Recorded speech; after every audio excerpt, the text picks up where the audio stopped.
नमस्कार, news point लेकर हाजिर हूं मैं राजीव। दोस्तों, देश की सियासत इस वक्त बड़े अजीबोगरीब तरीके से चल रही है, जहां अभद्र शब्दों के इस्तेमाल या बदतमीजी को मजबूती की तरह दिखाने की कोशिश हो रही है। और यह बात मैं इसलिए कह रहा हूं क्योंकि संसद के इस मौजूदा सत्र में एक तरफ बजट में हुए भेदभाव को लेकर विपक्ष अपनी आपत्ति दर्ज करा रहा है, लेकिन दूसरी तरफ मोदी के सांसद विपक्षी सांसदों के लिए अमर्यादित शब्दों के इस्तेमाल पर उतर आए हैं। और यही हाल एनडीए के सहयोगी दलों का भी है। आपने देखा ही है कि कल किस तरह बिहार में नीतीश कुमार ने बिहार विधानसभा में राष्ट्रीय जनता दल यानी राजद विधायक रेखा देवी को कहा था कि महिला हो कुछ जानती नहीं हो। और इससे पहले जेडीयू सांसद ललन सिंह ने राबड़ी देवी के बजट पर टिप्पणी करने को लेकर कहा था कि हस्ताक्षर ठीक से कर नहीं सकती, बजट क्या समझेंगी। और वहीं आज आंध्र प्रदेश के मुख्यमंत्री चंद्रबाबू नायडू ने पूर्व मुख्यमंत्री आंध्र प्रदेश के जगन मोहन रेड्डी की तुलना कोलंबिया के ड्रग माफिया पाब्लो एस्कोबार से कर दी। विधानसभा में श्वेत पत्र जारी करते हुए नायडू ने दावा किया कि जगन मोहन रेड्डी के शासनकाल के दौरान आंध्र प्रदेश देश की गांजा कैपिटल बन गया था। जी हां, यह श्वेत पत्र जारी करके बताया गया आंध्र प्रदेश में। और नायडू ने श्वेत पत्र जारी किया है वहां के मुख्यमंत्री, नए नवेले मुख्यमंत्री नायडू ने कहा है कि आंध्र प्रदेश में जो हुआ उसकी तुलना केवल एक व्यक्ति कर सकता है और वो व्यक्ति है drug Lord Pablo Escobar. Naidu ने यह भी कहा कि पाब्लो एस्कोबार एक कोलंबियन ड्रग लॉर्ड था, वो एक नार्को टेररिस्ट था, बाद में वो राजनीति में आ गया था और ड्रग बेचने के लिए अपने कार्टेल का इस्तेमाल करने लगा था।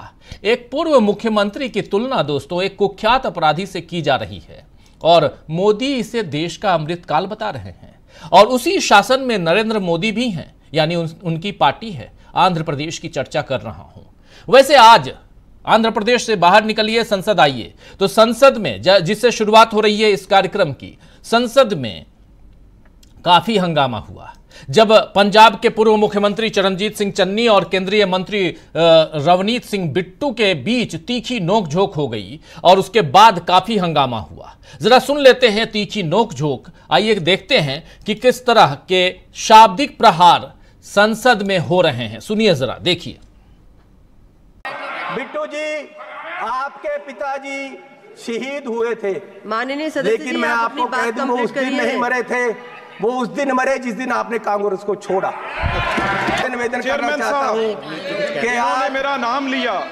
मेरे दादाजी सरदार बेअंत सिंह जी, उन्होंने कुर्बानी देश के लिए दी, कांग्रेस के लिए नहीं दी, देश के लिए दी। और ये इस चन्नी की बैठो। ये अपनी जायदाद पूछे इनको, ये आप गरीबी की बात कर रहे हैं। अगर सारे पंजाब से सबसे अमीर आदमी ये ना हो और सबसे करप्ट ना हो, मैं अपना नाम बदल दूंगा। हजारों करोड़ का मालिक ये चरणजीत चन्नी है। और ये गोरा किसको कह रहे हैं? माननीय सदस्य सोनिया गांधी जी, वो कहां के हैं ये पहले बताएं भाई। सोनिया गांधी जी कहां के हैं? ये सबसे मीटू में, ये सारे केसों में ये सबसे करप्ट है। तो देख लिया आपने, सुन लिया आपने, कहां से कहां बात पहुंच गई। बिट्टू मीटू तक पहुंच गए। सोनिया गांधी पापा पिता पैसा सब कुछ, धन सब कुछ लेकर आ गए। ये है रवनीत सिंह बिट्टू। बिट्टू ने चन्नी पर निशाना साधते हुए कहा कि मेरे दादा सरदार बेअंत सिंह ने कुर्बानी देश के लिए दी थी, कांग्रेस के लिए नहीं दी थी। उन्होंने आरोप लगाया कि चन्नी अपने भाषण में गरीबी की बात कर रहे हैं, लेकिन सारे पंजाब में अगर ये सबसे अमीर और सबसे भ्रष्ट आदमी नहीं हुए तो मैं अपना नाम बदल लूंगा। इसके बाद हंगामा इतना बढ़ गया कि सदन की कार्यवाही लगभग 35 मिनट के लिए स्थगित करनी पड़ी, रोकनी पड़ी। वहीं आज कलकत्ता हाई कोर्ट के पूर्व जज, नाम तो सुना होगा दोस्तों, अभिजीत गांगुली। जी हां, कलकत्ता हाई कोर्ट के पूर्व जज और अब बीजेपी सांसद हैं अभिजीत गांगुली। उन्होंने सदन में कहा कि डोंट टॉक लाइक स्टूपिड। जी हां, ये स्टूपिड वर्ड, तो यहां डोंट टॉक लाइक स्टूपिड ये कह रहे हैं पूर्व जज जो अब सांसद हैं, नाम है अभिजीत गंगोपाध्याय या गांगुली। सुनिए जरा जज साहब को। Who want me to conclude? I have not told anybody to stay here. Please don't talk like a stupid, sir.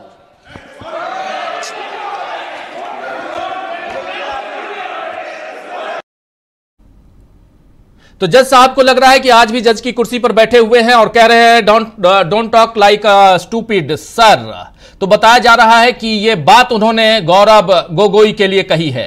हालांकि संसद के भीतर निर्वाचित किसी भी सदस्य के लिए स्टूपिड जैसे शब्दों का इस्तेमाल वहां करना उचित नहीं है, यह असंसदीय है। और यह ओम बिरला से लेकर नरेंद्र मोदी तक सबको सोचना चाहिए कि कौन सी भाषा का इस्तेमाल हो, और क्योंकि सदन चलाना और देश चलाना इनका काम है। विपक्ष का काम विरोध करना है, इनकी योजनाओं को मजबूती के साथ उसका पालन हो, अगर नहीं हो रहा है तो उस पर विरोध दर्ज कराना विपक्ष का काम है। नरेंद्र मोदी तो अभी 3 दिन पहले रो रहे थे, आपको याद होगा कि 2.5 घंटे तक मेरा गला घोंटा गया। सुन लीजिए जरा नरेंद्र मोदी जी को। 2.5 घंटे तक देश के प्रधानमंत्री का गला घोंटने का, उनकी आवाज को रोकने का, उनकी आवाज को दबाने का लोकतांत्रिक परंपराओं में कोई स्थान नहीं हो सकता है, और इसका कोई पश्चाताप तक नहीं है, दिल में दर्द तक नहीं है। तो रुआंसे हो गए थे नरेंद्र मोदी, लेकिन आखिर क्यों 56 इंची जो हैं यहां रुआंसे हो गए और गला घोटा गया, मेरा गला घोटा गया। 2.5 घंटे तक ये कह रहे हैं नरेंद्र मोदी। शुरुआत थी 22 तारीख को, जब संसद की शुरुआत हुई है, बजट सत्र की शुरुआत हुई है, उस दिन की बात है। अभी कल जब टीएमसी सांसद अभिषेक बनर्जी ने बजट का मतलब बताते हुए कहा था, आप याद कीजिए कि बजट में बी का मतलब बिट्रेयल यानी विश्वासघात होता है, यू का मतलब अनएम्प्लॉयमेंट यानी बेरोजगारी, डी का मतलब डिप्राइव्ड यानी वंचित, जी का मतलब गारंटी यानी जीरो वारंटी और जीरो गारंटी और वारंटी, ये बात कह रहे थे वहां पर बजट का मतलब बताते हुए। ई का मतलब एसेंट्रिक यानी सन की, और टी का मतलब ट्रेजेडी यानी त्रासदी बता रहे थे अभिषेक बनर्जी। तो यहां पर उसके बाद हंगामा भी हुआ। अभिषेक बनर्जी के भाषण में, लगभग 56 मिनट का उनका भाषण है, और उस भाषण में काफी टोका टाकी के बीच उन्होंने यह तक कह दिया था कि जब आप कह रहे हैं कि 2016 का जिक्र यहां मत करो, तो 50 साल पहले का जिक्र आप क्यों करते हैं। आप लोगों ने सुना होगा, लेकिन इसी भाषण के अंत में उन्होंने जो कहा वो बहुत महत्वपूर्ण है। अभिषेक बनर्जी टीएमसी के सांसद हैं, और आप जानते हैं कि टीएमसी की मुखिया यानी ममता बनर्जी के वो भतीजे भी हैं। कुर्सी की पेटी बांध लो, मौसम बदलने वाला है, बिगड़ने वाला है, ये बात कह रहे थे कल अभिषेक बनर्जी। ये कहते हुए उन्होंने अपने भाषण को खत्म किया था। ये जरा सुन लेते हैं, और किसके लिए कह रहे हैं कि कुर्सी की पेटी बांध लो, सुनिए जरा। Truth is the honourable prime minister is on borrowed time. You all are on borrowed time. Mark my words. And I would like to end by saying, थोड़ा सब्र रखिए और कुर्सी का पीटी बांध लीजिए, मौसम बिगड़ने वाला है। Thank you sir. एंड ये कह रहे हैं कि at the end I would like to say कि मौसम बिगड़ने वाला है, कुर्सी की पेटी बांध लीजिए। इसके बाद आज बीजेपी सांसद बांसुरी स्वराज ने कहा है कि टीएमसी नेता ने 3 आपत्तिजनक और असंसदीय शब्दों का इस्तेमाल किया है, उन्हें इसके लिए माफी मांगनी चाहिए। बांसुरी स्वराज, जी हां, सुषमा स्वराज की बेटी, अब सांसद है पहली बार। बांसुरी ने स्पीकर ओम बिरला से इन शब्दों को लोकसभा की कार्यवाही से हटाने की मांग भी की है। अब सवाल यह उठता है दोस्तों कि जो पैमाना बीजेपी सांसद इंडिया गठबंधन के लिए तय कर रहे हैं, क्या कभी खुद भी उस पर खरा उतरने की कोशिश करेंगे?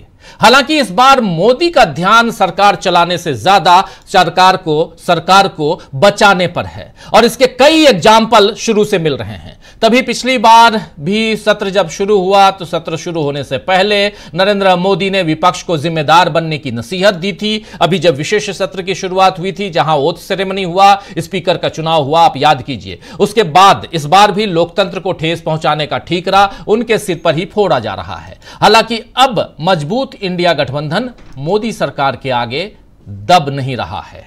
राहुल गांधी से लेकर अभिषेक बनर्जी और अखिलेश यादव से लेकर पप्पू यादव तक तमाम विपक्षी सांसद सदन में अपनी बात को बेहतर तरीके से रख रहे हैं, और यही बात एनडीए को अब खटक रही है, क्योंकि वो अपना बचाव किसी तरह नहीं कर पा रही है।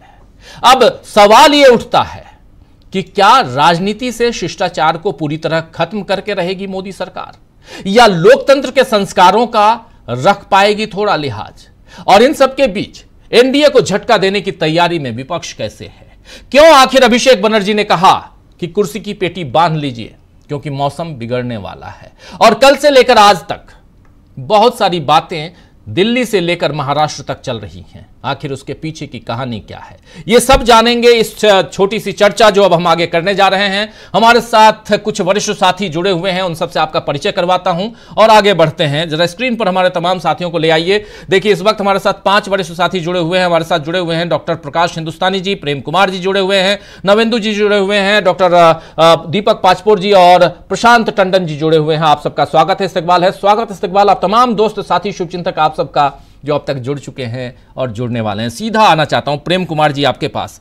अमर्यादित भाषा, उसकी खूब चर्चा आज हो रही है, लेकिन इन सबके बीच विपक्ष अगर कहें एनडीए के या नरेंद्र मोदी और उनके साथी सहयोगियों के शब्दों में, तो विपक्ष है कि मानता ही नहीं। कैसे देखा जाए प्रेम कुमार जी? देखिए, संसद में अमर्यादित भाषा को लेकर के पहले जितनी शब्द लाए गए थे शब्द सूची, वो जो विपक्ष इस्तेमाल करता है उन सारे शब्दों को उसमें जोड़ दिया गया कि ताकि सरकार के खिलाफ हमला ही बोला ना जा सके जी। वो भी हमने दौर देखा है। अभी तो उन शब्दों की सूची मुझे याद नहीं है, लेकिन उस पर बहुत बात हुई है। अभी बांसुरी स्वराज नई सांसद हैं, उनको अपना परफॉर्मेंस देना है। उन्होंने अपना एक परफॉर्मेंस दिया है, अपने तय उन्होंने उन शब्दों को निकाल कर कहा है। मैं उन्हें गलत नहीं ठहराता, लेकिन आपने सही कहा कि आईना भी देखना चाहिए अपना, कि वो स्वयं किन शब्दों का इस्तेमाल करते हैं, कैसे बोलते हैं। अगर उसकी सूची निकाली जाए तो फिर सबको हर दिन माफ़ी ही मांगनी पड़ेगी संसद में, और दूसरा काम रह नहीं जाएगा। मूल बात यह है कि अभिषेक बनर्जी ने जब बात कहना शुरू किया और स्पीकर से जो उनकी बातचीत हुई, तो स्पीकर ने जो तर्क दिया कि 2016 की बात मत कीजिए, 19 में चुनाव हो चुका है। तब तो चुनाव 10 साल पहले भी हो चुका है। आप यूपीए सरकार की बारंबार बात क्यों करते हैं? यूपीए सरकार की जो भी खामियां थी, जिन भ्रष्टाचार की बात आप कहते हैं, उन सब पर जनता का फैसला आ चुका, तो आप बारंबार क्यों करते हैं? तो इस बात को एक तरह से देखा जाए, ये बैकफायर हुआ।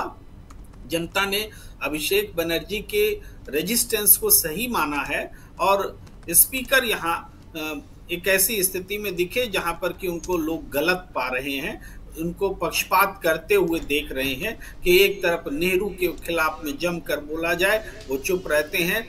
स्वयं स्पीकर ने इंदिरा गांधी के खिलाफ निंदा प्रस्ताव पारित कर दिया, वो बहुत सही है। इससे शर्मनाक और क्या हो सकता था कि पूर्व प्रधानमंत्री जो दिवंगत हैं, जो इस दुनिया में नहीं है, जिनका एक बड़ा कंट्रीब्यूशन है, उनके लिए स्पीकर ने निंदा प्रस्ताव पारित किया और वो अभिषेक बनर्जी को समझा रहे हैं जी। तो ये सारी बातें बैकफायर कर रही हैं। अभिषेक बनर्जी की बात को सराहा जा रहा है कि उन्होंने इस तरीके से बात रखी कि सत्ता पक्ष एक्सपोज हुआ और आसन भी एक्सपोज हुआ। ये एक पहलू है। दूसरी बात है कि जिस तरीके से आज पूरा विपक्ष आक्रामक है, पूरा विपक्ष, आप धर्मेंद्र यादव को देखिए, आप अभिषेक बनर्जी को देखिए, आप इससे पहले अखिलेश यादव, राहुल गांधी, महुआ मोइत्रा, संजय सिंह, सब एक से एक, चरणजीत सिंह चन्नी को देखिए, उन्होंने इमरजेंसी को जिस तरीके से याद किया और सत्ता पक्ष की पोल खोल दी कि आज इमरजेंसी है, अघोषित इमरजेंसी है। तो आज इतने वक्ता हैं, इतना ओज है, इतना दबाव है कि सत्ता पक्ष के लिए मुश्किल हो रहा है।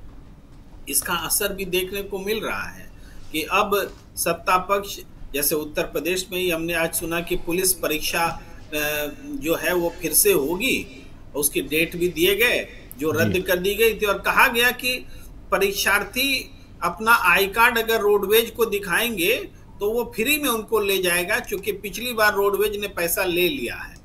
इतना जो सरकार के रुख में जो परिवर्तन आ रहा है, पहले तो ऐसा नहीं देखा जाता था।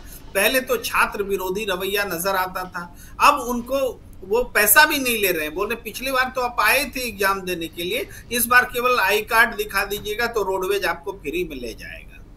तो ये विपक्ष के दबाव का नतीजा है, और विपक्ष का दबाव हर जगह दिख रहा है, उत्तर प्रदेश से लेकर के महाराष्ट्र तक, जहां पर भी जो भी राजनीतिक उठापटक जहां दिख रही है वहां नजर आ रहा है जी। इसके अलावा हम ये देखें कि सत्ता पक्ष ने जो बजट को, पूरी चर्चा तो बजट के इर्द गिर्द हो रही है, बजट को जिस तरीके से मोल भाव करने का कि एक अपॉर्चुनिटी में बदल दिया, यानी एमएसपी में बदल दिया।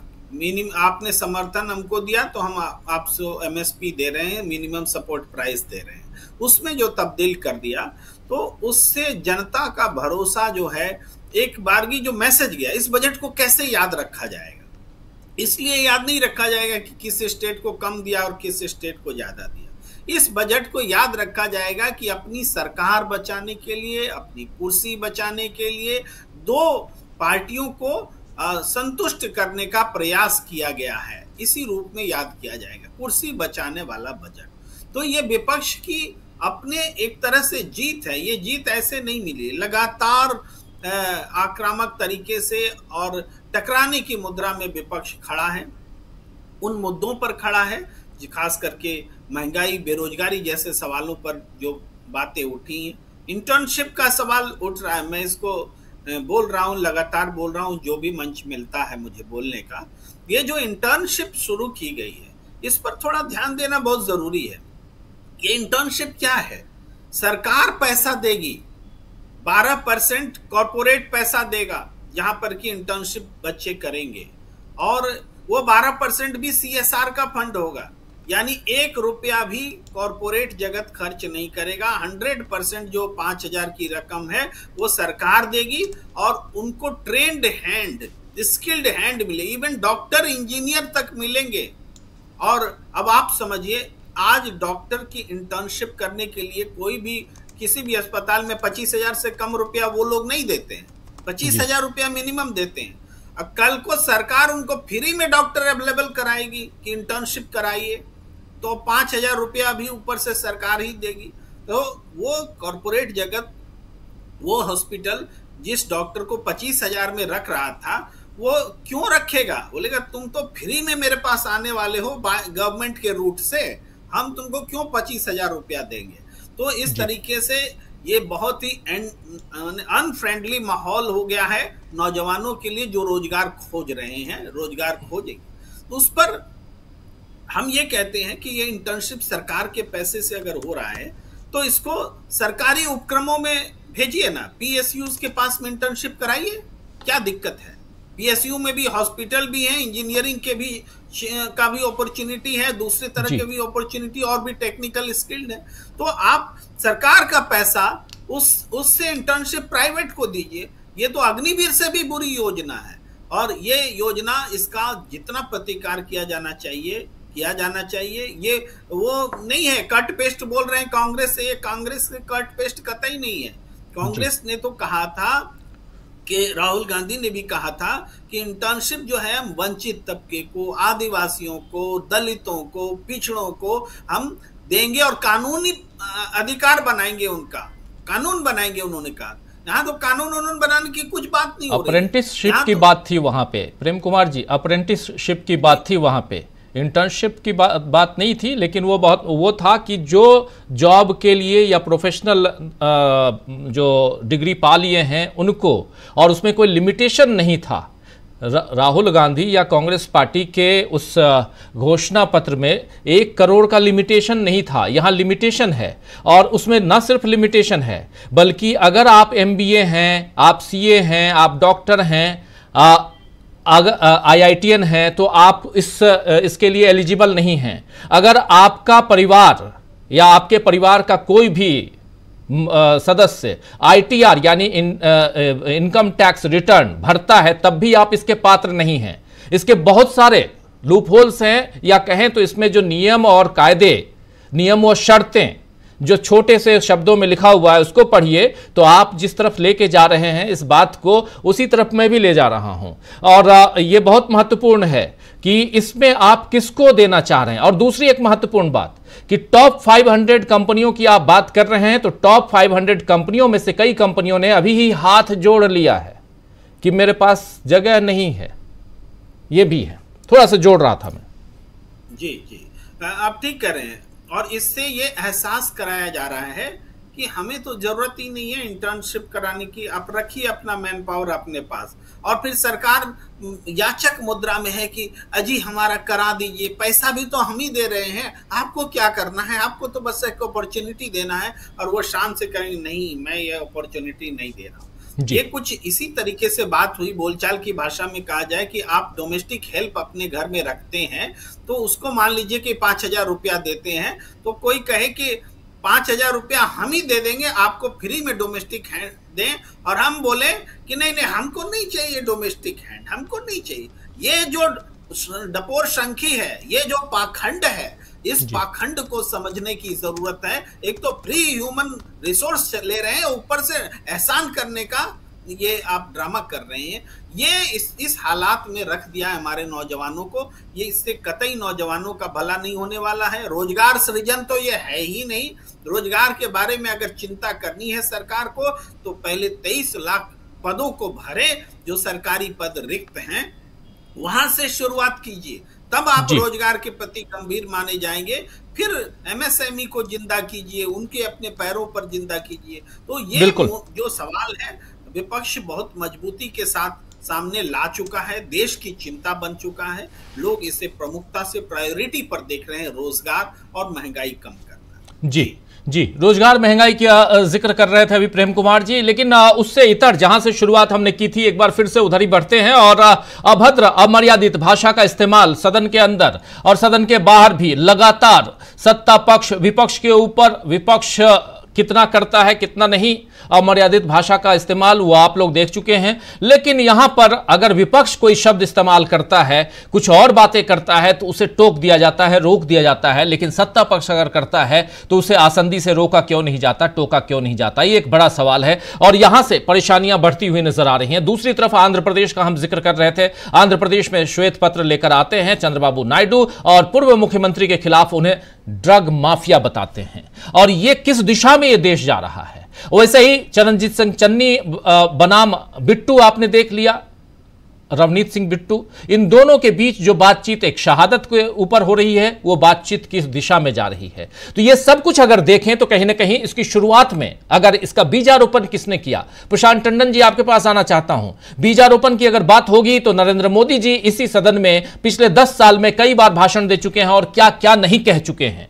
और यहां से क्या अब लगता है कि बात बहुत ज्यादा बिगड़ चुकी है, जिसको अब संभालना बहुत मुश्किल होगा। कल को आज आसंदी की तरफ उंगलियां उठाई जा रही हैं, कल को और भी बहुत कुछ हो सकता है। और यहां से क्या एक जो सदन की गरिमा थी वो खत्म होते हुए नजर आ रही है, क्योंकि उसकी चिंता करना इस देश के संविधान और लोकतंत्र की चिंता करने के हिसाब से ही उसी दिशा में बढ़ता हुआ कदम हम मानते हैं। और इसलिए भी ये चर्चा यहां जरूरी है, क्योंकि आने वाले समय में कभी ऐसी घटना ना हो, अगर हो जाए तो शायद हम लोगों को याद किया जाएगा कि हां 6 महीने पहले या साल भर पहले न्यूज पॉइंट में हम और आप, हम सब मिलकर इसी चिंता को यहां जाहिर कर रहे थे। प्रशांत टंडन जी,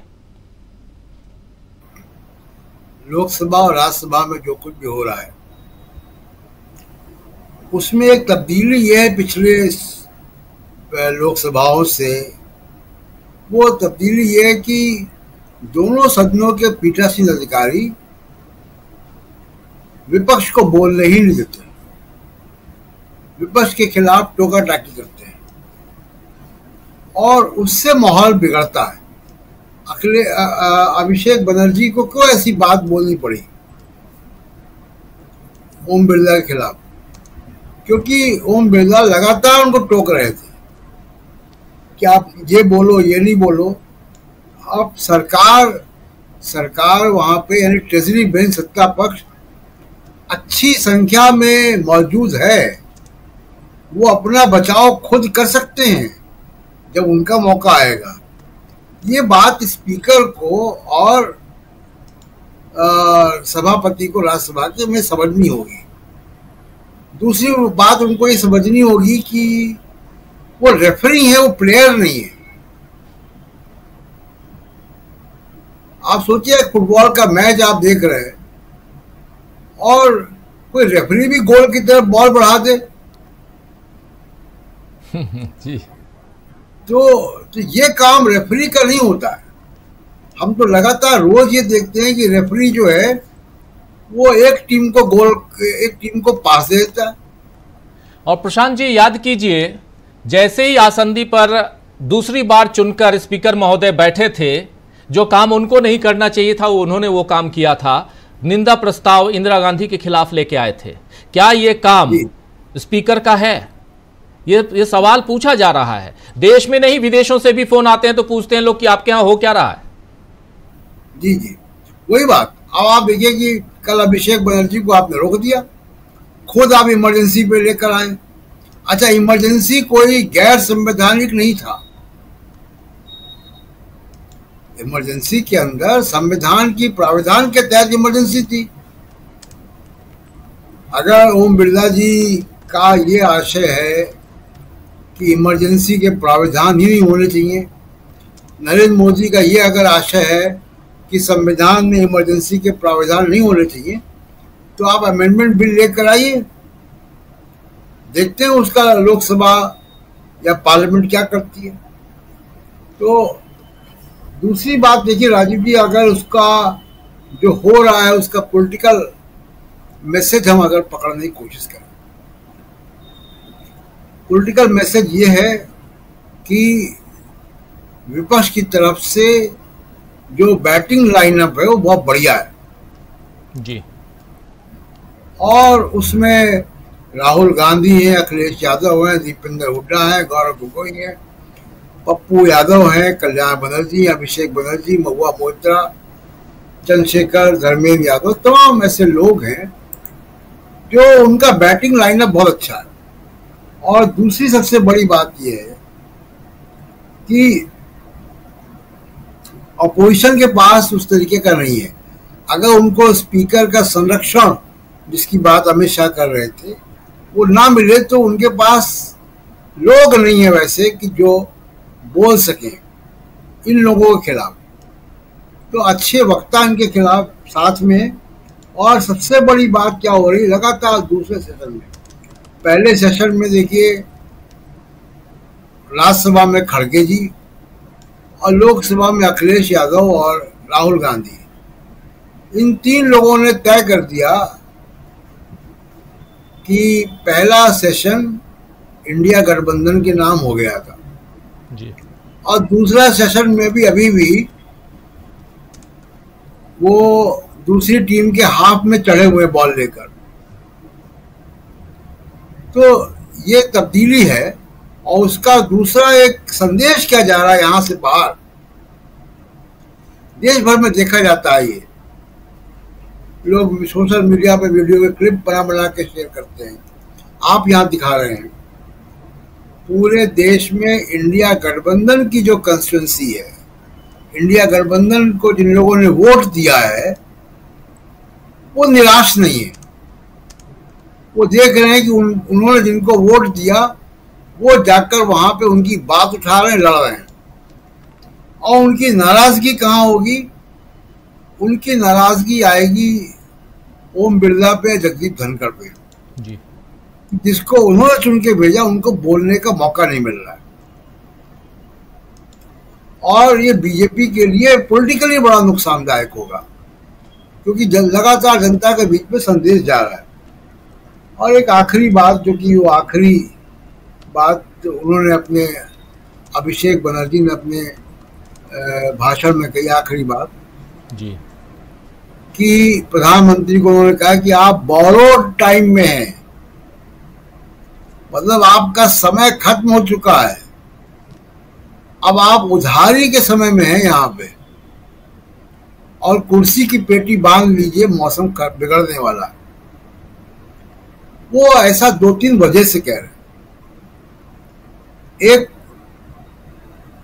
तो महाराष्ट्र के, हरियाणा के, झारखंड के चुनाव आ रहे हैं, और इनके बाद, इन चुनावों के बाद देश में नए सिरे से विमर्श चालू होगा। वही चुनाव तय करेंगे कि नरेंद्र मोदी 5 साल पूरे करेंगे या नहीं पूरे करेंगे।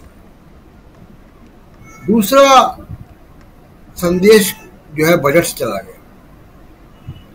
बजट से ये चला गया कि लगातार अपोजिशन प्रोटेस्ट कर रहा है, तो जिन राज्यों को कुछ नहीं मिला वहां संदेश जा रहा है। और दूसरा एक और मजेदार संदेश है कि चंद्रबाबू नायडू को और नीतीश कुमार को जो मिलना था वो मिल चुका है, अब वो आजाद हैं। अब वो 1 साल बाद कुछ फैसला लेने की स्थिति में होंगे, जब तक उनका वो जितना वो बजट से ले सकते थे वो ले चुके हैं जी।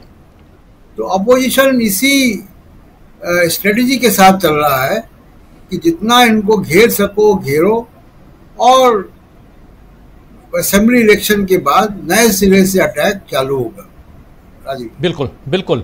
असेंबली इलेक्शन यानी 4 राज्यों के असेंबली के इलेक्शन हैं। महाराष्ट्र है जिसमें हरियाणा है और झारखंड, ये 3 तो महत्वपूर्ण हैं ही। उसके अलावा जम्मू कश्मीर में भी चुनाव करवाना है। कई बार हम लोग इस पर चर्चा कर चुके हैं और इन 4 राज्यों के असेंबली इलेक्शन के बाद देश की परिस्थितियां और भी बदल सकती हैं और इसीलिए शायद अभिषेक बनर्जी कह रहे हैं कि कुर्सी की पेटी बांध लीजिए, मौसम बिगड़ने वाला है और आप उधार के समय में चल रहे हैं, बोरोड टाइम में आप चल रहे हैं। नरेंद्र मोदी जी, संभालिए अपने आप को, खुद को। ये बात कहते हुए कल अपना भाषण, उन्होंने 56 मिनट का भाषण अभिषेक बनर्जी ने रोका था, लेकिन उस बीच बहुत टोका-टाकी उनके भाषण के बीच भी हुई और उस टोका-टाकी के बीच इन्होंने भी कह दिया जो कई बार हम लोग भी कहते आए हैं कि आखिर जिनका नाम, जो अगर संसद के सदस्य नहीं हैं, वर्तमान सदस्य नहीं हैं, उनका नाम लेने से अगर स्पीकर महोदय रोकते हैं तो फिर स्पीकर महोदय अपने दलों को, यानी कि जो बीजेपी के या सत्तारूढ़ दल के लोग हैं,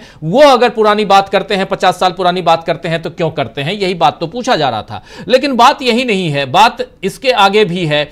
स्टूपिड शब्द का इस्तेमाल करते हैं अभिजीत बंदोपाध्याय, गंगोपाध्याय, गांगुली, अभिजीत गांगुली, वो करते हैं। तो आखिर क्यों करते हैं? स्टूपिड शब्द अमर्यादित है, इसका इस्तेमाल आप नहीं कर सकते। लेकिन वो अगर गौरव गोगोई के लिए कर रहे हैं तो क्या उनको नहीं पता है कि किन शब्दों का इस्तेमाल करना चाहिए, किन शब्दों का इस्तेमाल नहीं करना चाहिए? ऐसे कई सारे शब्द हैं डॉक्टर प्रकाश हिंदुस्तानी जी, और इन शब्दों के साथ साथ क्या लगता है इस देश के जो खासकर जो संसदीय मर्यादा है वो क्या यहां पर तार तार होते हुए हम नहीं देख रहे हैं? और संसदीय मर्यादा को अगर आप यहां पर तार तार कर रहे हैं तो यहां से आप कैसे आने वाले समय में अपनी सरकार को आगे लेके जाएंगे, इस देश को कैसे चलाएंगे, सबका साथ सबका विकास की बात कैसे आप करेंगे? जरा यहां पर मुझे बताइए, समझाने की कोशिश कीजिए हमारे तमाम साथियों को कि क्या यहां से इंडिया गठबंधन का जो दबाव है वो और झलकता है? इंडिया गठबंधन का दबाव जो सरकार के ऊपर है, विपक्ष मजबूत है और बहुत मजबूत है, वो दिखाई देता है। कैसे आप देखते हैं कि यहां से अब आने वाला समय, जो कुर्सी की पेटी बांध लीजिए जो कह रहे हैं अभिषेक बनर्जी, वो बहुत इंपॉर्टेंट बात यहां पर दिखाई देती है, सुनाई पड़ती है। कैसे माना जाए, क्यों माना जाए?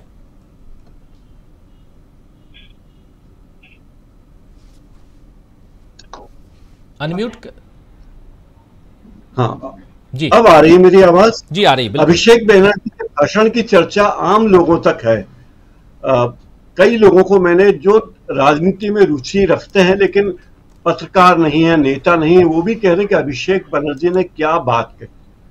कुर्सी की पेटी बांध लीजिए से लेकर 2016 में हुई नोटबंदी की चर्चा वाला मुद्दा, तो एक बात ये लगती है कि राहुल गांधी ने और राहुल गांधी की भारत जोड़ो यात्रा ने इस देश के तमाम लोगों को जागरूक कर दिया है और वे राजनीति को अपने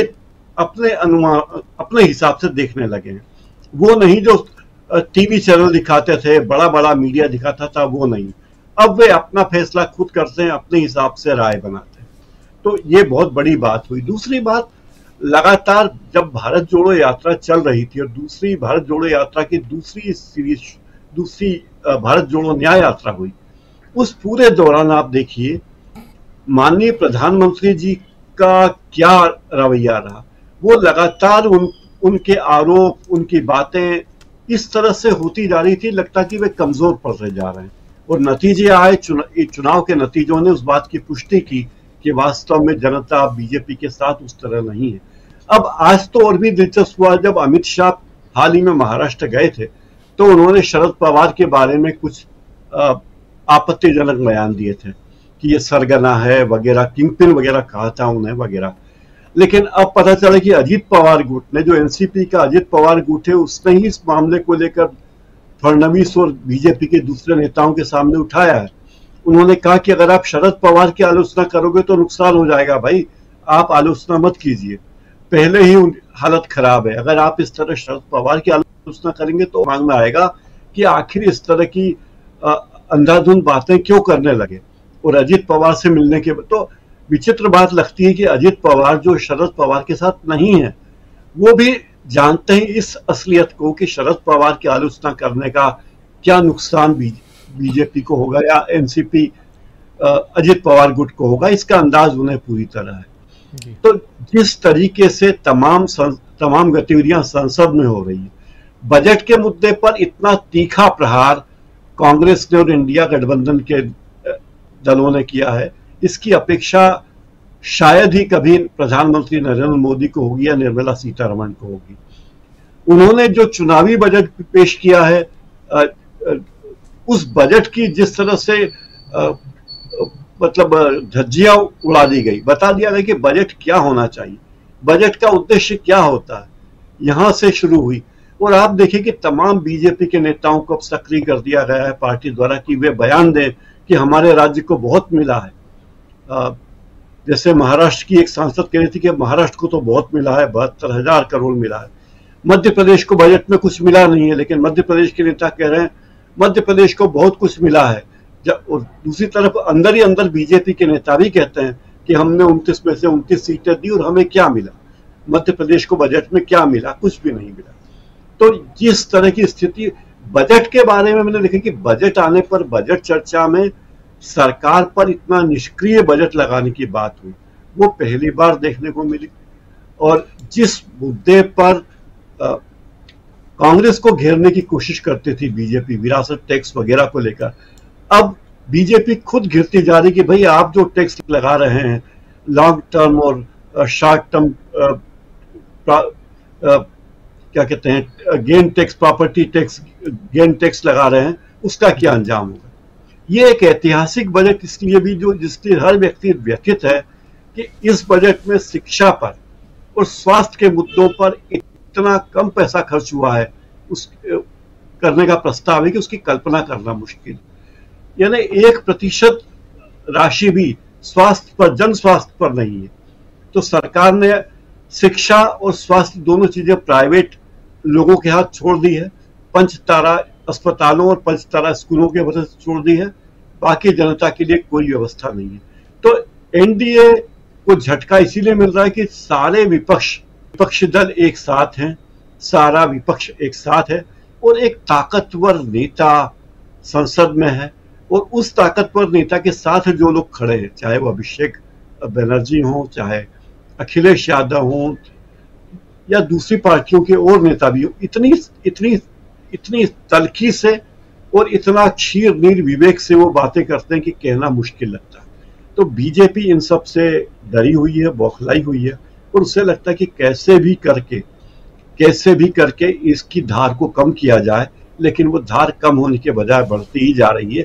अब राज्यसभा में तो इंडिया गठबंधन की धार और बढ़ने वाली है, बीजेपी को परेशानी होने वाली राज्यसभा में। जी बिल्कुल आप सही कह रहे हैं। और लेकिन ये भाषा और मर्यादा और इन सब की जब हम बात कर रहे हैं तो ये सिर्फ यही नहीं है, बल्कि बैसाखियों वाले राज्य में भी है। अभी आपने देखा आंध्र प्रदेश का जिक्र किया ही हमने और बिहार का जिक्र भी किया। बिहार में खासकर देखिए कि कल ही नीतीश कुमार ने सदन में, विधानसभा में जब वो पेश कर रहे थे, अपना भाषण दे रहे थे, तो भाषण के दौरान उन्होंने क्या कहा था। उन्होंने रेखा देवी जो आरजेडी की नेता हैं, विधायक हैं, उनको साफ साफ कहा महिला हो तुम कुछ जानती नहीं हो। ललन सिंह ने राबड़ी देवी के लिए कह दिया कि आप बजट के बारे में वो क्या जानेंगी।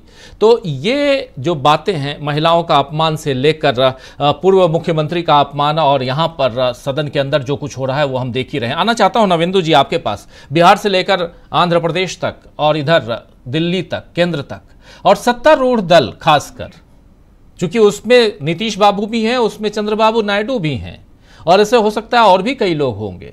लेकिन महाराष्ट्र का जिक्र कर रहे थे यहाँ पर हमारे साथी डॉक्टर प्रकाश हिंदुस्तानी जी। महाराष्ट्र में ये भी कहा जा रहा है, आज ही एक आरोप लगाया गया कि उनसे कहा जा रहा है कि आप महाविकास आघाड़ी के नेताओं के खिलाफ कुछ बोलिए, इस दबाव डाला जा रहा था। तो कहीं ना कहीं हर जगह ये एक इस ढंग से कोशिश, इस कोशिश को क्या कहेंगे जरा आपसे समझूं कि क्या ये वो दबाव है जिस दबाव के तहत बहुत ज्यादा टूटते हुए सत्ता पक्ष के नेता दिखाई दे रहे हैं, और यही कारण है कि नरेंद्र मोदी रुआसे हो गए और कह रहे हैं कि 2.5 घंटे तक गला दबाया गया। भाई कौन गला दबा रहा था आपका, आप बता देते। आपका बहिष्कार करके तो विपक्ष के नेता निकल गए थे, आप याद कीजिए, भाषण दे रहे थे। तो फिर गला दबाने वाली बात कहां से आती है? हाँ, वहां पर अगर विरोध हो रहा था तो वहां पर मणिपुर के नारे लग रहे थे। पिछली बार की बात कर रहा हूं, आप याद कीजिए, मणिपुर के नारे लग रहे थे। लेकिन वहां पर कैसे आपका गला दबाया गया? क्या ये बचाव का एक जरिया ढूंढा जा रहा है? और यहां पर जो कह रहे हैं, फिर से अभिषेक बनर्जी की उस बात पे आऊंगा कि वो बोरोड टाइम है, वो उधार में लिया हुआ समय है, और इससे घबराई हुई है बीजेपी, सत्तारूढ़ दल के, खासकर नरेंद्र मोदी और उनके नेता। कैसे देखते हैं आप, बिहार से लेकर आंध्र प्रदेश होते हुए आप अगर दिल्ली आए तो? जी बिल्कुल राजीव जी, बढ़िया है। और ये बिल्कुल गला दबाने वाली तो राजनीति चल ही रही है। ये नरेंद्र मोदी ने कहा तो गलत नहीं कहा, इसलिए कि नरेंद्र मोदी खुद भी यही काम कर रहे हैं। और दरअसल जो खुद ये काम करता है ना, उसको लगता है कि उसका ही गला कोई दबा देगा या फिर दबा रहा है।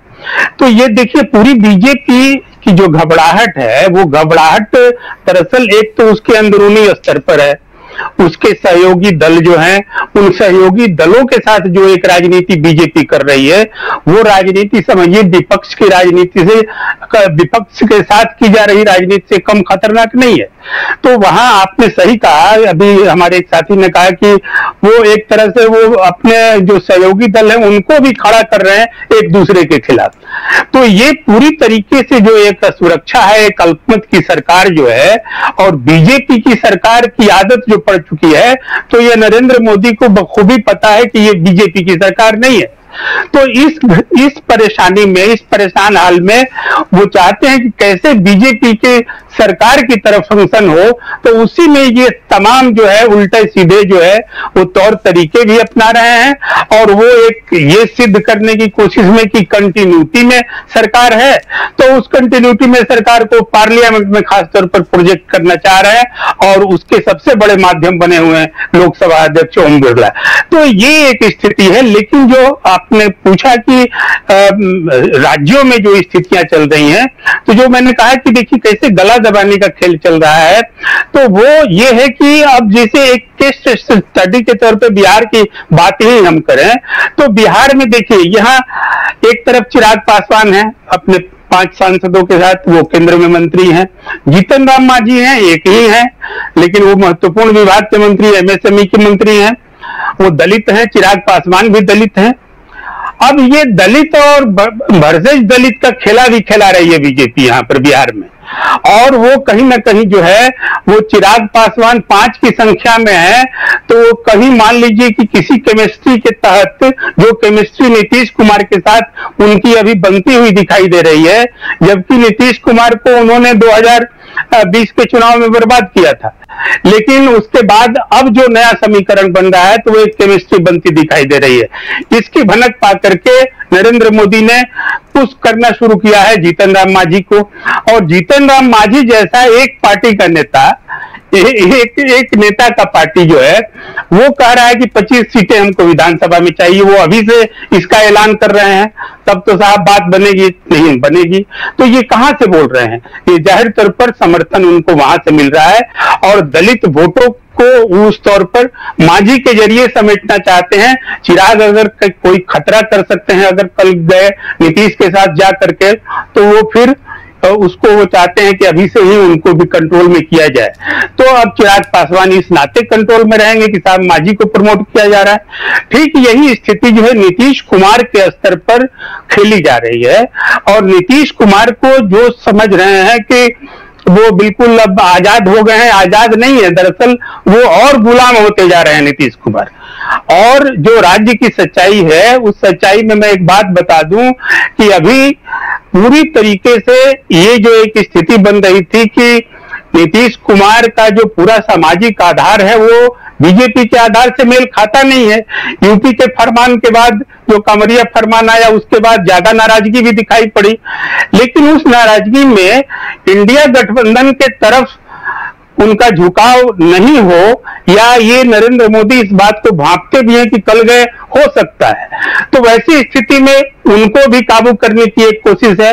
और अब जो एक तस्वीर पता चल रही है, राजीव जी, मैं 2 मिनट समय चाहूंगा, इजाजत हो तो मैं उसको कहना भी चाहूंगा कि बिहार में एक बहुत बड़ा बवाल होने जा रहा है, और वो बवाल जो है उसका एक सिरा नरेंद्र मोदी पकड़े हुए हैं, और वो बवाल है नीतीश को पूरी तरीके से, एक तरह से आप कहें कि पूरी तरह से फांस लेने की एक कवायद की गई है, जो ईडी के जरिए की गई। ध्यान रखिए, 2 बार ईडी ने छापे डाले। एक बार इंडिया गठबंधन जब बना रहे थे नीतीश कुमार, तो उनके करीबी लोग, उनके फिनांसर, उनके आर्थिक मामलों पर ईडी की छापेमारी हुई, और ईडी की छापेमारी मतलब आर्थिक अपराधों के सिलसिले में सबूत इकट्ठा करना।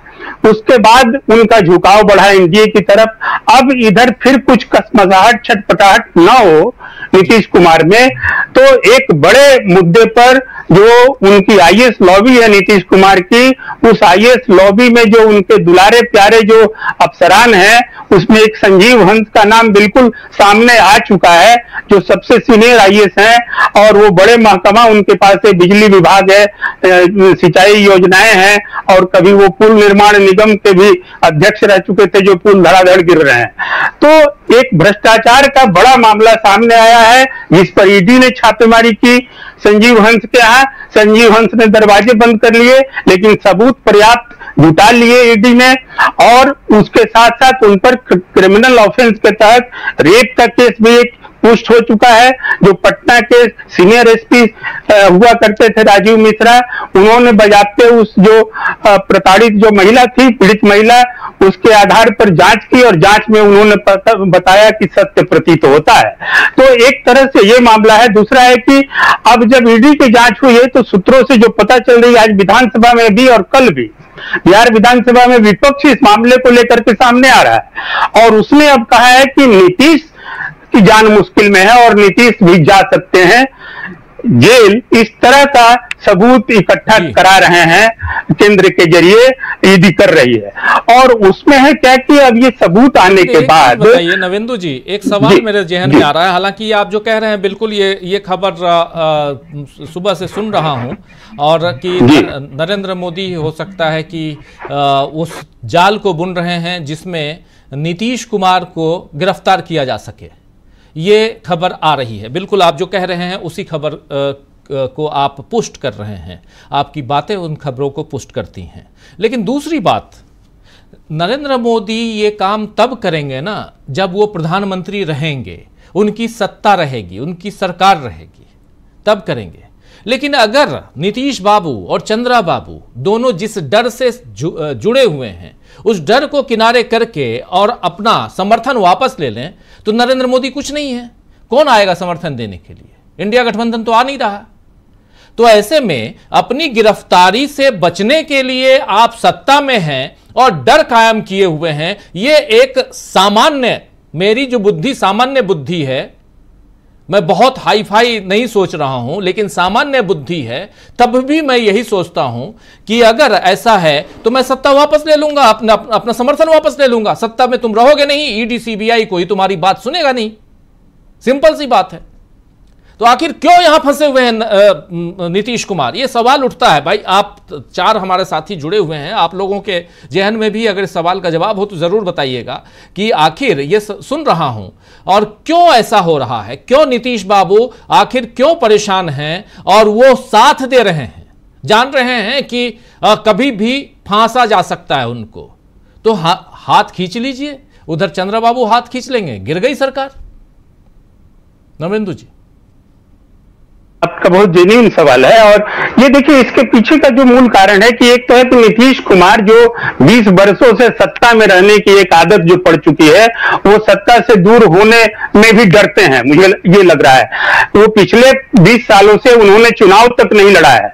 तो आप सोचिए कि ऐसा एक नेता जो 20 सालों से मुख्यमंत्री बना हुआ है, उसने चुनाव तक नहीं लड़ा है, वो हमेशा एमएलसी बन के मुख्यमंत्री बनते रहे हैं और 20 साल से सत्ता चला रहा है, तो उसे सत्ता जाने का डर हो सकता है। और बीजेपी के साथ तो ये बात है कि बीजेपी की सरकार ही इस बूते गिराई जाती है राज्यों में और चलाई जाती है केंद्र में, कि वो जो है किस तरीके से एक भयादोहन की राजनीति करें। तो जो उनके साथ भी सटते हैं उनको भी तो छोड़ते नहीं है बीजेपी। तो एक है कि नीतीश साथ सट के मुश्किल में तो फंस चुके हैं, इसलिए कि उनके मामले, कई मामले अब आ चुके हैं, इसमें कहीं दो राय नहीं है।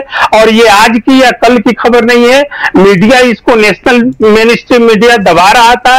बिहार के जो पत्रकार हैं और बिहार के जो तमाम जो मीडिया के मंच हैं, वहां पर ये बात बहुत तेज गति से और काफी धमाकेदार ढंग से चल रही है और इस पर खामोश बैठे हुए हैं नीतीश कुमार। कोई कार्रवाई नहीं हुई, जबकि ये कार्रवाई उनको करना चाहिए था और ये नहीं कार्रवाई करना नीतीश कुमार का उस आईएएस अधिकारी के खिलाफ, ये भी एक सबूत के तौर पर नरेंद्र मोदी के हाथ में जा रहा है कि साहब आपने वो प्रमाण मिलने के बाद भी कोई कार्रवाई नहीं की। लालू प्रसाद के साथ क्या हुआ था? चारा घोटाला उन्होंने खुद नहीं किया था, लेकिन चारे घोटाले में जांच को लेकर के उनको कहीं ना कहीं निशाने पर लिया गया। तो नीतीश कुमार की मुश्किल है कि बेधड़क वो उनको छोड़ देना चाहिए, लेकिन चंद्रबाबू नायडू से अब बिल्कुल अलग स्थिति हो चुकी है नीतीश कुमार की। और वो अब मुझे लग रहा है कि वो, आपने सही कहा कि नरेंद्र मोदी रहेंगे तब तो नीतीश कुमार जेल जाएंगे, तो नरेंद्र मोदी नहीं रहे, ये मनोकामना कहीं ना कहीं नीतीश कुमार की जरूर है। इसलिए वो अब और ज्यादा बैलेंस करके चलना चाहता है, इसलिए विशेष राज्य का दर्जा भी उन्होंने छोड़ दिया, जिसको लेकर के राजनीतिक तौर पर और जो चुनाव को के मद्देनजर जनता के लिहाज से जनता नाराज है इस बात को लेकर कि एक स्थिति उनकी थी और वो ले सकते थे, लेकिन यहां भी समझौता किया। तो ये समझौते जो कर रहे हैं वो कहीं ना कहीं जान फंसी हुई है तोते की। तो ये एक बात सामने आ रही है, लेकिन मोदी की कमजोरी या केंद्र में जो बैठी सरकार है उसकी कमजोरी ये सब है। वो अगर नीतीश को ठीक है फांसना ही चाहते हैं तो, लेकिन इत्मीनान तो नहीं है एनडीए को लेकर के वो बिहार में, और राज्यसभा में उनकी सीटें घट रही है। राज्य ही जो है वो पूर्ति करते हैं, राज्य में उनके विधायक ज्यादा होंगे, उनकी सीटें ज्यादा होगी, उनकी सरकार होती है, तो ये सब चीजें मिलकर राज्यसभा को ज्यादा मजबूत करती है किसी भी पार्टी को। तो वो इस लिहाज से ये कमजोर होते जा रहे हैं। तो एक चिंता उनकी ये है।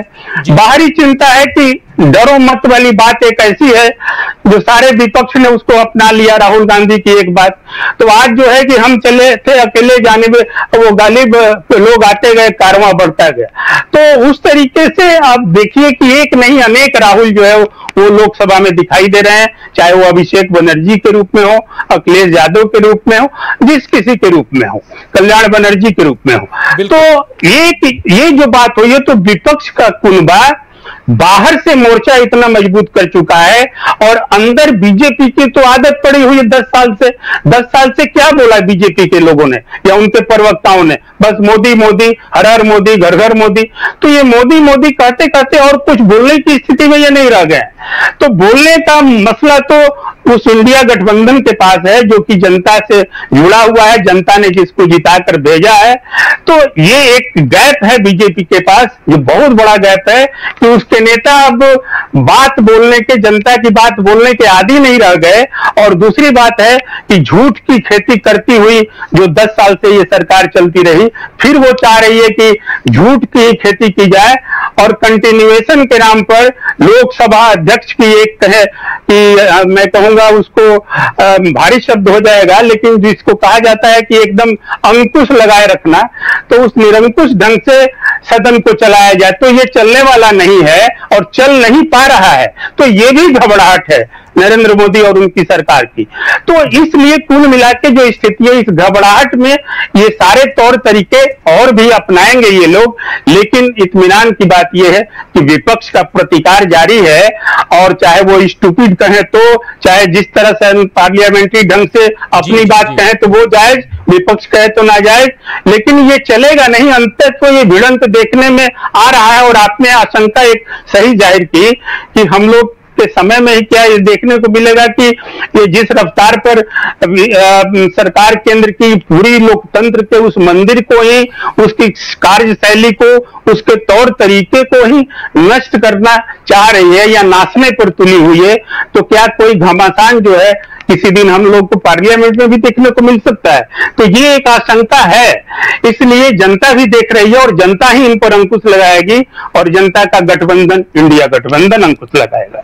जी जी बिल्कुल नरेंद्र जी, बहुत महत्वपूर्ण बात यहाँ बिहार से लेकर और दिल्ली तक आप कर रहे थे, और उसमें एक आशंका जिसकी बात हम लगातार कर रहे हैं, क्योंकि दोनों सदन, प्रशांत टंडन जी भी थोड़ी देर पहले बता रहे थे, दोनों सदन, चाहे उच्च सदन हो यानी राज्यसभा या लोकसभा, दोनों सदनों में सभापति और स्पीकर महोदय जिस प्रकार टोकाटाकी कर रहे हैं, और खासकर विपक्षी नेताओं को लेकर, और उसके कारण जो माहौल गरमा रहा है वो आने वाले समय में शायद ज़्यादा हो सकता है कि परेशानी वाला हो, और इसलिए भी यहाँ ये चर्चा ज़रूरी है। और साथ साथ जिस प्रकार अमर्यादित भाषाओं का इस्तेमाल, शब्दों का इस्तेमाल हो रहा है, जो ऑलरेडी सदन की कार्यवाही से निकाल दिया जाता है, लेकिन फिर भी ऐसे शब्दों का इस्तेमाल करके आप कहीं ना कहीं सदन की गरिमा को गिरा रहे हैं। लेकिन वो करें तो कुछ नहीं और हम करें तो बहुत कुछ, ये कैसे चलेगा? डॉक्टर दीपक पाचपोर जी, बहुत सारी बातें हम कर रहे हैं, लेकिन इन सब के बीच जो सदन की गरिमा की हम बात कर रहे हैं, और सदन की गरिमा के साथ साथ विपक्ष के सामने घुटने टेकता हुआ सत्ता पक्ष जो दिखाई दे रहा है, उस पर क्या कहेंगे? और यहां क्योंकि पहले दिन पहला जो इंटरेक्शन मीडिया के थ्रू देश की जनता के बीच नरेंद्र मोदी का रहा है, उससे ही समझ में आ गया है कि कितने दबाव में है नरेंद्र मोदी। लेकिन दबाव में हैं इसका मतलब यह नहीं कि आपके तमाम नेता कुछ भी उठपटांग बोलना शुरू कर दें, और सत्ता पक्ष के सामने विपक्ष जो है वो कमजोर नहीं है, बहुत मजबूत है, अब मजबूती के साथ सवाल कर रहा है। आपने कल भी देखा, परसों भी देखा, और लगातार देख रहे हैं, विरोध प्रदर्शन सुन रहे हैं, देख रहे हैं। डॉक्टर दीपक पाचपुर जी, कैसे व्याख्या करेंगे इसकी? ये निश्चित रूप से देखिए राजू जी, मौसम जो है, माहौल जो है इतना बदला हुआ है कि पिछले 10 साल से सत्ता पक्ष एक तरफा काम कर रहा था। आज बांसुरी स्वराज ने पहली बार जो भाषण दिया, भाषण क्या दिया, उन्होंने एक तरह से हस्तक्षेप किया और उन्होंने ये मांग की कि अभिषेक बनर्जी ने जो कहा है उसको एक्सपंज कर दिया जाए, उसके बयान को। उनकी आपत्ति क्या थी? उनकी आपत्ति ये थी कि उनके बात का लहजा ठीक नहीं था, और उन्होंने प्रधानमंत्री मोदी के ऊपर जो है वो व्यक्तिगत टिप्पणियां की हैं। ये उनका एक तरह से उनकी ये आपत्ति थी।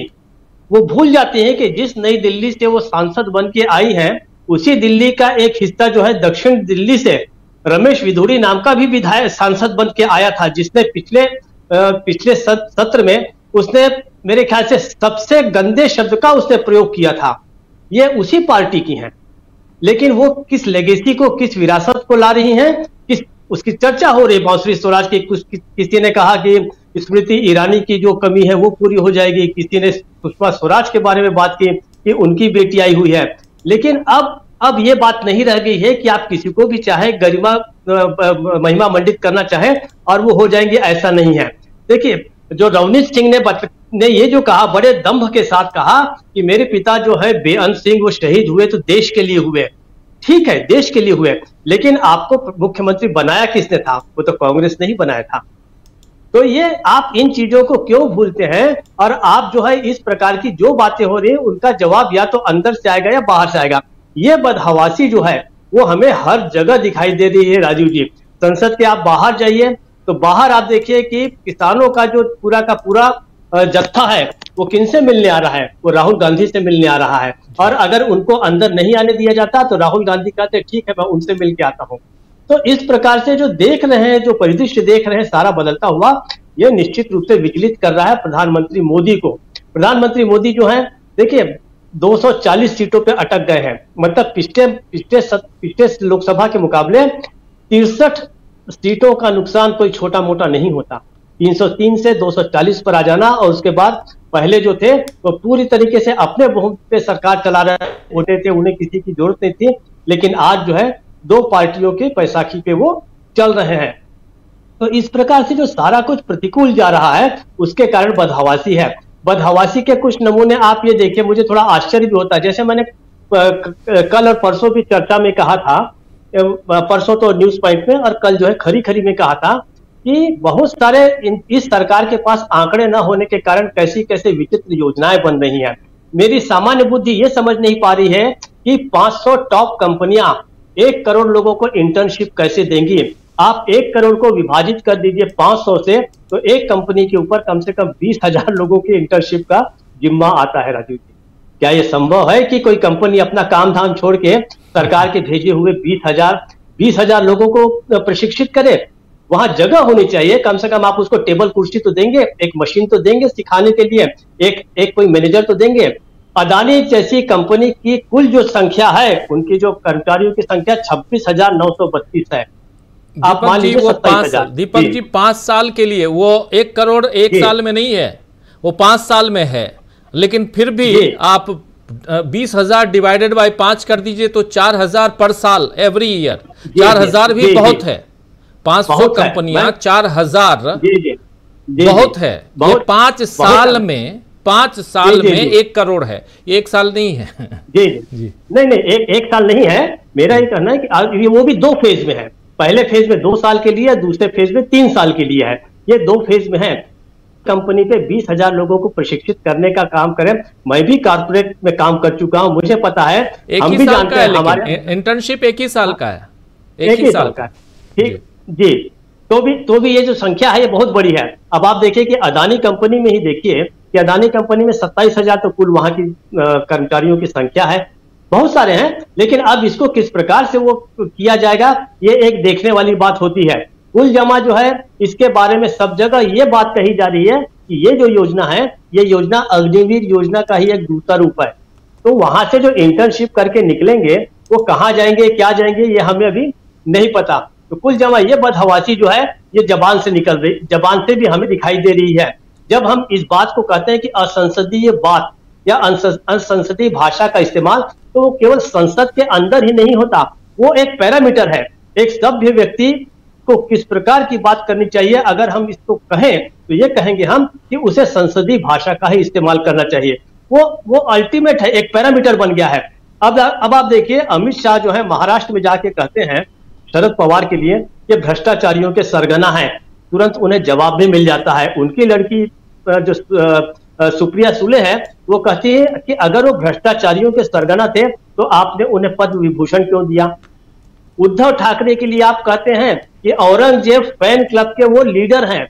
अगर औरंगजेब फैन क्लब के लीडर हैं तो आप इतने साल से इस प्रकार से उनके साथ मिलकर सत्ता चलाते रहे।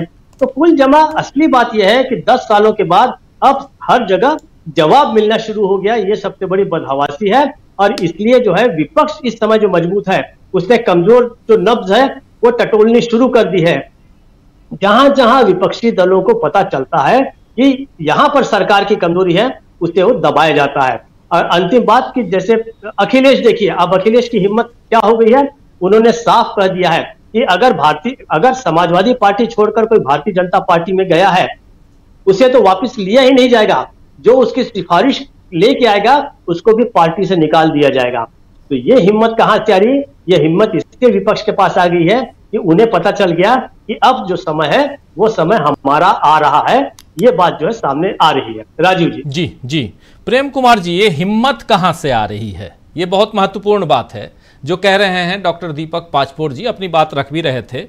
ये हिम्मत, ये 2 साल पहले जब राहुल गांधी भारत जोड़ो यात्रा लेके निकले थे और उन्होंने कहा था कि डरो मत, ये हिम्मत वहीं से है। अभिषेक बनर्जी हिम्मत करके सीधे आंख में आंख डालकर ओम बिरला से सवाल कर रहे हैं।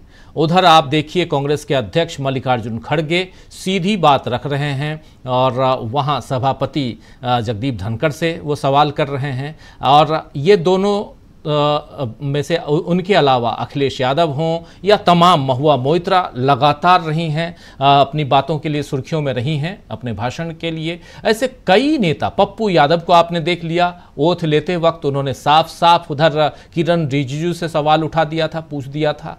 और ऐसे आप दीपेंद्र हुड्डा को आपने देखा। अभी अभी बहुत ज़्यादा वक्त नहीं गुजरा है और 24 तारीख मुझे ध्यान आ रहा है, 24 पिछले महीने की 24 तारीख के बाद से अभी तक लगातार कई ऐसी घटनाएं घटी हैं जहां विपक्ष बहुत हिम्मत के साथ सत्ता पक्ष के सामने खड़ा दिखाई दे रहा है और बार बार कहता है कि कुर्सी की पेटी बांध लीजिए। ये राहुल गांधी ने कौन सी हवा भर दी है इन विपक्ष के नेताओं में आखिर, प्रेम कुमार जी, कि डरो मत का नारा इतना ज्यादा बुलंद हो गया। ये दाद तो देनी पड़ेगी, ये बात माननी पड़ेगी कि राहुल गांधी का ये जो 2 साल की जो राजनीति, पिछले 2 साल की जो राजनीति है वो रंग लाते हुए यहां दिखाई दे रही है।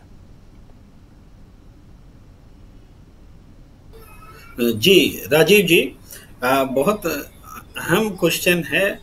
इसको हम ऐसे देखते हैं, जैसे हिम्मत का दूसरा शब्द साहस समझिए।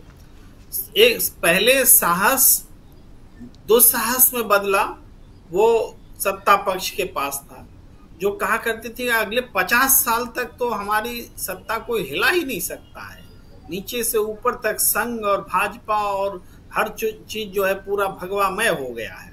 ये साहस दुस्साहस में बदल रहा था। और जब साहस दुस्साहस में बदलता है तो फिर साहस भी तो एग्जिस्ट करेगा, उसका भी तो अस्तित्व रहना है। वो पलायन कर गया अपोजिशन की तरफ, और पलायन करने में जो किंग मेकर है, जो जिसने पूरी भूमिका निभाई, वो राहुल गांधी रहे। वो अचानक हुआ नहीं, और ना तो अभी हम ये कहें कि फाइनली हो चुका है। दरअसल पूरे देश में एक रीअलाइनमेंट ऑफ पॉलिटिकल फोर्सेस चल रहा है। विचारों के स्तर पर राहुल गांधी ने देश को 2 हिस्सों में बांटा है। पहले बीजेपी ने भी बांटा था। बीजेपी ने जो वैचारिक स्तर पर बांटा वो मोदी नॉन मोदी था। राहुल गांधी ने जो वैचारिक स्तर पर बांटा वो बांटा कि संविधान प्रेमी और संविधान विरोधी, सत्य और असत्य, सही और गलत, उस हिसाब से बांटा। तो ये बांटा दोनों ने, लेकिन एक इसको आप धर्म की लड़ाई भी बोल सकते हैं। तो जब धर्म की लड़ाई है बड़े फलक पर, तो इसमें एक मोर्चाबंदी है, और इस मोर्चेबंदी में अभी जो अपोजिशन दिखता है, उस अपोजिशन को एहसास है कि वास्तव में हम सत्ता पक्ष हैं, और ये जो सत्ता में बैठा हुआ है, ये सही मायने में अपोजिशन यही है जो बेईमानी से और गलत तरीके से आकर के सत्ता पक्ष में बैठा है। ये अंदर खाने अपोजिशन को एहसास हो चुका है। अब अलग बात है कि इसको प्रूव करने के लिए प्रमाण न हो, लेकिन एक विश्वास की बात है। अपोजिशन को लगता है, जैसे अखिलेश यादव को लगता है कि हम उत्तर प्रदेश बहुत बढ़िया से जीत रहे थे, अगर बेईमानी नहीं होती तो नरेंद्र मोदी भी चुनाव हार जाते, ये अखिलेश यादव को लगता है। महाराष्ट्र के नेताओं को लगता है कि, और ऐसे भी अभी जो ताजा खुलासा आया है जिसमें कि 79 सीट्स जो है बीजेपी जहां जीती है, सब जगह वोटों का जो प्रतिशत बदला गया है। वो 4.5 करोड़ वोट वाला मामला, जिसमें कि तीस्ता सीतलवाड़ और उनकी टीम ने पूरी जांच की है, चुनाव आयोग को बताया है, तो उससे ये पता चलता है कि उड़ीसा जैसे प्रदेश में भी अगर सही से चुनाव होते तो बीजेपी सिर्फ 2 सीट जीत रही थी, 18 सीटें गलत तरीके से जीती हुई हैं। महाराष्ट्र में भी वही हाल, उड़ीसा, महाराष्ट्र, सब जगह 12% वोटों का फर्क है। मैंने जस्ट चर्चा की अपनी बात को पुष्ट करने के लिए कि ये भी चीजें हो रही हैं। लोगों को लग रहा है कि ये रिजल्ट ईमानदारी का नहीं है, हर क्षेत्र में ये नजर आ रहा है। आज आप उत्तर प्रदेश में जो पुलिस वाली घटना घटी है, इसको क्या छोटी घटना मानते हैं? कि बड़े पुलिस अधिकारी छापा मार रहे हैं थाने पर, और थाना का जो SHO है वो दीवार तड़प करके भाग रहा है, और उसके बाद वो बयान आता है, बड़े पुलिस अधिकारी का ADG रैंक के अधिकारी हैं, वो उनका बयान आता है कि बिहार से यूपी गाड़ी जा रही है और 500 रुपए पर ट्रक जो 1000 गाड़ी से वसूला जा रहा है पर डे। इसका मतलब 5 लाख रुपया पर डे एक इंस्पेक्टर वसूल रहा है। तो उस ADG का कहना है कि एक इंस्पेक्टर इतना पैसा पचा नहीं सकता, इसमें पूरा रैकेट है। अब बताइए, थाना को ही क्राइम का अड्डा बना दिया गया। ये सुशासन वाले स्टेट में कभी सामने नहीं आती ये बात, लेकिन ये जो डरो मत की बात आई है, सब जगह ये बात गई है। अरे वो पुलिस अधिकारी भी तो हिम्मत दिखा रहा है जो इस चीज को पर्दाफाश कर रहा है। हर जगह न्याय के क्षेत्र में भी डरो मत ने काम दिखाया है, प्रशासन के क्षेत्र में दिखाया है, नौकरशाही में भी दिखा रहा है। यानी पहले जो सब डरा हुआ सहमा हुआ था, वो अचानक निडर होने लगा है, सब बोलने लगे हैं, सब कुछ करते दिखने लगे। आप देखिए ना, नीट की परीक्षा में आप चला रहे हैं, अभी ब्रेकिंग न्यूज चला रहे हैं, सीबीआई जांच करके जो निकाल रही है। सुप्रीम कोर्ट का फैसला अपनी जगह है और उस फैसले को ये जांच रिपोर्टें नेस्तनाबूद कर देगी। यानी सुप्रीम कोर्ट को भी आईना देखना पड़ेगा कि हमने क्या फैसला दिया है और क्या हो रहा है। 4 लाख से ज्यादा लोगों की रैंक बदल गई। भाई राजीव जी, 13 लाख सक्सेसफुल कैंडिडेट माने गए, उसमें से 4 लाख की अगर रैंकिंग बदल गई, कैसी परीक्षा हो रही है? 4 लाख की रैंकिंग बदल गई। इस परीक्षा को तो तुरंत रद्द होना चाहिए, लेकिन वो होगा, उसके लिए फिजा बन रही है, जनता तैयार है, परीक्षार्थी तैयार है। पॉलिटिकल फील्ड में भी आप देखें तो हर जगह से बिहार में खलबली मची हुई है, राजनीतिक परिवर्तन। अभी नवेंदु जी ने जिक्र किया कि वहां ये हिचकोले खा रही है, परिवर्तन होगा। उत्तर प्रदेश में पल्लवी पटेल जाकर के योगी आदित्यनाथ से मिल रहे हैं, पिछड़ों की राजनीति कर रहे हैं। केशव मौर्य अलग अलग मीटिंग ले रहे हैं योगी आदित्यनाथ को दबाव में लेने के लिए कि हम पिछड़ों को गोलबंद करें और योगी आदित्यनाथ पर दबाव डालें। योगी आदित्यनाथ सबकी मीटिंग ले रहे हैं अलग अलग। एक बीजेपी के भीतर बीजेपी पैदा हो गई है, आपस में लड़ रहे हैं। यहां भी डरो मत काम कर रहा है, यहां भी अब लोग खुल करके अपनी बात रख रहे हैं। बीजेपी के नेता, एमपी, एमएलए सबने पार्टी में भ्रष्टाचार और सरकार में भ्रष्टाचार की बात उठाई है। ये भी डरो मत का ही परिणाम है। यानी डरो मत का नारा सिर्फ कांग्रेस के लिए नहीं, सिर्फ एक पार्टी विशेष के लिए नहीं, या एक पार्टी के खिलाफ नहीं। ये डरो मत का नारा एक यूनिवर्सल नारा भारतीय राजनीति में, भारतीय क्षितिज पर राहुल गांधी ने दिया, एक मंत्र के रूप में दिया है कि डर गए तो मर गए, डरो मत और जियो। तो ये जो उन्होंने दिया है, ये हमें राजनीति में दिख रहा है, इवन आपको जुडिशरी में दिख रहा है, प्रशासन में दिख रहा है, तमाम क्षेत्रों में दिख रहा है। और यही कारण है कि आज अट्रैक्शन का पॉइंट जो है अपोजिशन है। भाई आप देखिए, अखिलेश यादव मिलने गए जगन मोहन रेड्डी से, और जगन मोहन रेड्डी इंडिया गठबंधन में आने को सोच रहे हैं। उनके पास में कुल मिलाकर 14 सांसद है, राज्यसभा लोकसभा मिला के। अब राज्यसभा में इंडिया गठबंधन जितना मजबूत है, उतना मजबूत लोकसभा में बीजेपी नहीं है। ये समझिए, आज देश में 2 सदन है। अब देखने को लग रहा है सत्ता में नरेंद्र मोदी की सरकार है, लेकिन उच्च सदन पर इंडिया गठबंधन का कब्जा है और ये कब्जा मजबूत होता जा रहा है। तो ये जो बात है, अब देश राजनीतिक रूप से बटा है और एक समय का इंतजार कर रहा है कि जो गलती हुई है, जो चुनाव का अपहरण हुआ है, उस चुनाव के अपहरण से को कैसे बदला जाए। जनता इसके लिए बेचैन है। सब जान रहे हैं कि ये चुनाव उचित तरीके से नहीं हुआ है, लेकिन तरीका नहीं सूझ रहा है कि कैसे परिवर्तन लाया जाए, कैसे बदलाव लाया जाए। लोकतांत्रिक दायरे में रह करके ही इंतजार कर रहे हैं लोग कि इस चीज को बदला जाए, इसीलिए वक्त लग रहा है। लेकिन जब जनता को लगेगा कि यह संभव नहीं है लोकतांत्रिक दायरे में, तब फिर जनता राजनीतिक दलों को भी बाध्य करेगी कि इस ब्रैकेट से निकलो। वो दिन फिर अराजकता की ओर भी देश को ले जा सकता है और एक बड़ी क्रांति को भी जन्म दे सकता है। लेकिन हम तो कामना करते हैं कि लोकतांत्रिक दायरे में ही इसका कोर्स करेक्शन हो जाए और जो कुछ भी असंतोष है, गलतियां हैं, उसको ठीक कर लिया जाए। जी बिल्कुल बिल्कुल। प्रशांत टंडन जी, आप कैसे देखते हैं, क्या 2 साल में जो बदला हुआ राजनीतिक समीकरण है, सियासी समीकरण, उसमें राहुल गांधी का बहुत बड़ा रोल है? सदन के दोनों सदनों में दिखाई दे रहा है, बदला हुआ परिदृश्य दिखाई दे रहा है। और पहले सत्र में राहुल गांधी ये कहकर हाईलाइट हुए कि सभी हिंदुओं की ठेकेदारी बीजेपी के पास नहीं है, और उसका असर क्या हो रहा है कि कांवड़ यात्रा को सरकार के द्वारा सांप्रदायिक रंग देने की कोशिश की गई कि दुकानदारों के ऊपर नाम लिखवाया जाए हिंदू मुसलमान, फल वाला और सब्जी वाले को हिंदू मुसलमान किया, लेकिन कांवड़ यात्रियों ने नहीं किया। समाज में ये तब्दीली दिखाई दे रही है कि कांवड़ यात्रियों में कांवड़ यात्रा के दौरान सांप्रदायिक घटनाएं नहीं घट रही हैं। कुछ हिंसक घटनाएं जरूर हुई हैं, लेकिन वो सांप्रदायिक घटनाएं नहीं है। मोटे तौर पर वो शांतिपूर्ण ढंग से हो रहा है। तो ये बीजेपी की बड़ी विफलता है।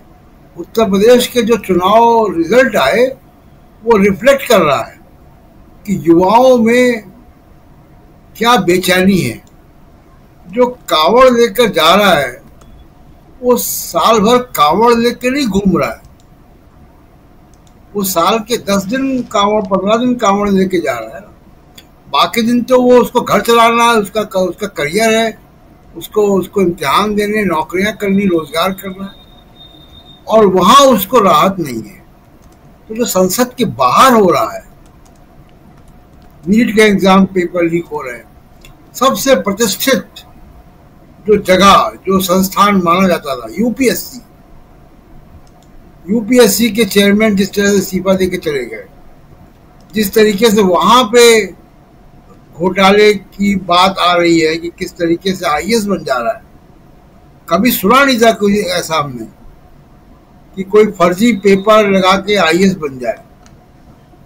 ये भी हो रहा है, इसके भी आरोप लग रहे हैं। तो संसद के बाहर जो हो रहा है वो भी बहुत महत्वपूर्ण है, और उसमें सरकार के पास मौका था कि बजट में आप इसको करते। जो कोर्स करेक्शन की बात हो रही है वो कोर्स करेक्शन बजट से आता जी। वहां जरूरत कहाँ थी? उत्तर प्रदेश में जहां आपकी इतनी बुरी हार हुई है, आप अयोध्या नहीं बचा पाए, 3.25 लाख वोट कम हो गया नरेंद्र मोदी का बनारस में। उत्तर प्रदेश को आपके बजट ने कुछ नहीं दिया। जिसकी चर्चा हो रही है आंध्र प्रदेश की, वहां बीजेपी के पास 3 एमपी हैं, वो 3 से 6 भी नहीं हो पाएंगे अगर चंद्रबाबू नायडू का समर्थन ना हो। बिहार में भी आप दूसरों के सहारे हैं। तो जिन 2 राज्यों को आपने दे दिया, वहां पे आप सबसे बड़ी पार्टी नहीं है। जहां पे चुनाव आने जा रहे हैं वहां आपने बजट में कुछ दिया नहीं। महाराष्ट्र को कुछ नहीं मिला, बल्कि उल्टा की जो महाराष्ट्र के तमाम सारे प्रोजेक्ट हैं वो चले जाते हैं गुजरात में। उसका असर देखने को मिलेगा चुनाव में। हरियाणा जो कि 2 वजह से वहां पे अग्निवीर और कृषि किसान, उन दोनों को आपने कुछ नहीं दिया बजट में। तो जहां पे जो बजट को अगर माना जाए कि बड़ा एक पॉलिटिकल मौका था बीजेपी के पास, वो गठबंधन के दबाव में आकर आपने ऐसा बजट बना दिया जो कि चारों तरफ उसकी आलोचना हो रही है। और आंध्र प्रदेश में बहुत आपकी लोग तारीफ भी कर दे तो वो तो चंद्रबाबू नायडू के खाते में जाएगा ना। आप तो वहां पे 3 ही एमपी है वहां से। तो पंजाब हो, हरियाणा हो, महाराष्ट्र है, झारखंड है, या जहां पे मान लीजिए कि चुनाव भी है अभी, उन जगहों को आपके बजट ने कुछ नहीं दिया। नीट, यूपीएससी, पुलिस, कौन सा ऐसा नेट, यूजीसी, कौन सा ऐसा पेपर है जो लीक नहीं हो रहा है? 15 पेपर लीक हुए मोदी के कार्यकाल में। करोड़ों युवा जो है, एक तो बेरोजगारी की मार, ऊपर से पेपर लीक। तो ये सारा जो संदेश है, वो चाहे युवा हो, चाहे वो किसान हो, चाहे वो महाराष्ट्र के लोग हो, चाहे वो नौकरी पेशा हो, आप बजट में अपनी कंस्टिट्यूएंसीज को एड्रेस नहीं कर पाए। तो ना बजट आपका इकोनॉमिकली वाइज था और ना पॉलिटिकली वाइज है। तो ये बहुत अदूरदर्शिता जो है दिखाई दे रही है, जिनके बारे में लोग कहते हैं कि चाणक्य वगैरह की उनको उपाधियां देते हैं जी। तो ये चाणक्य जैसा बजट तो नहीं दिखाई दे रहा है कि जिसमें आपने किसी भी कंस्टिट्यूंसी को एड्रेस नहीं किया है। बात उठती है सेंसस की कि बगैर सेंसस के जो है आप जो है डॉक्टर दीपक पाचपोर भी 2 दिन पहले कह ही रहे थे, बजट के दिन ही कह रहे थे कि सेंसस नहीं कराया। सेंसस के डेटा के बगैर आप कौन सी पॉलिसी इंप्लीमेंट कर पाओगे, आपको मालूम ही नहीं है। बगैर सेंसस के, बगैर डेटा के आप पॉलिसी इंप्लीमेंट करोगे तो बगैर एक्सरे के आप प्लास्टर चढ़ाओगे, हड्डी दाएं हाथ की टूटी होगी, प्लास्टर बाएं हाथ में चढ़ जाएगा। तो ये सारी जो अब सेंसस आप इसलिए नहीं करा पा रहे हो क्योंकि आपको कास्ट सेंसस से आप डर गए हो, क्योंकि मुद्दा बन गया हो।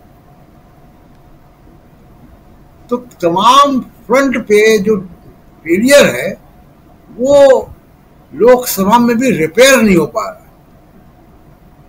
ना आपके मिनिस्टर्स परफॉर्म कर पा रहे हैं, ना आपका बजट परफॉर्म कर पा रहा है।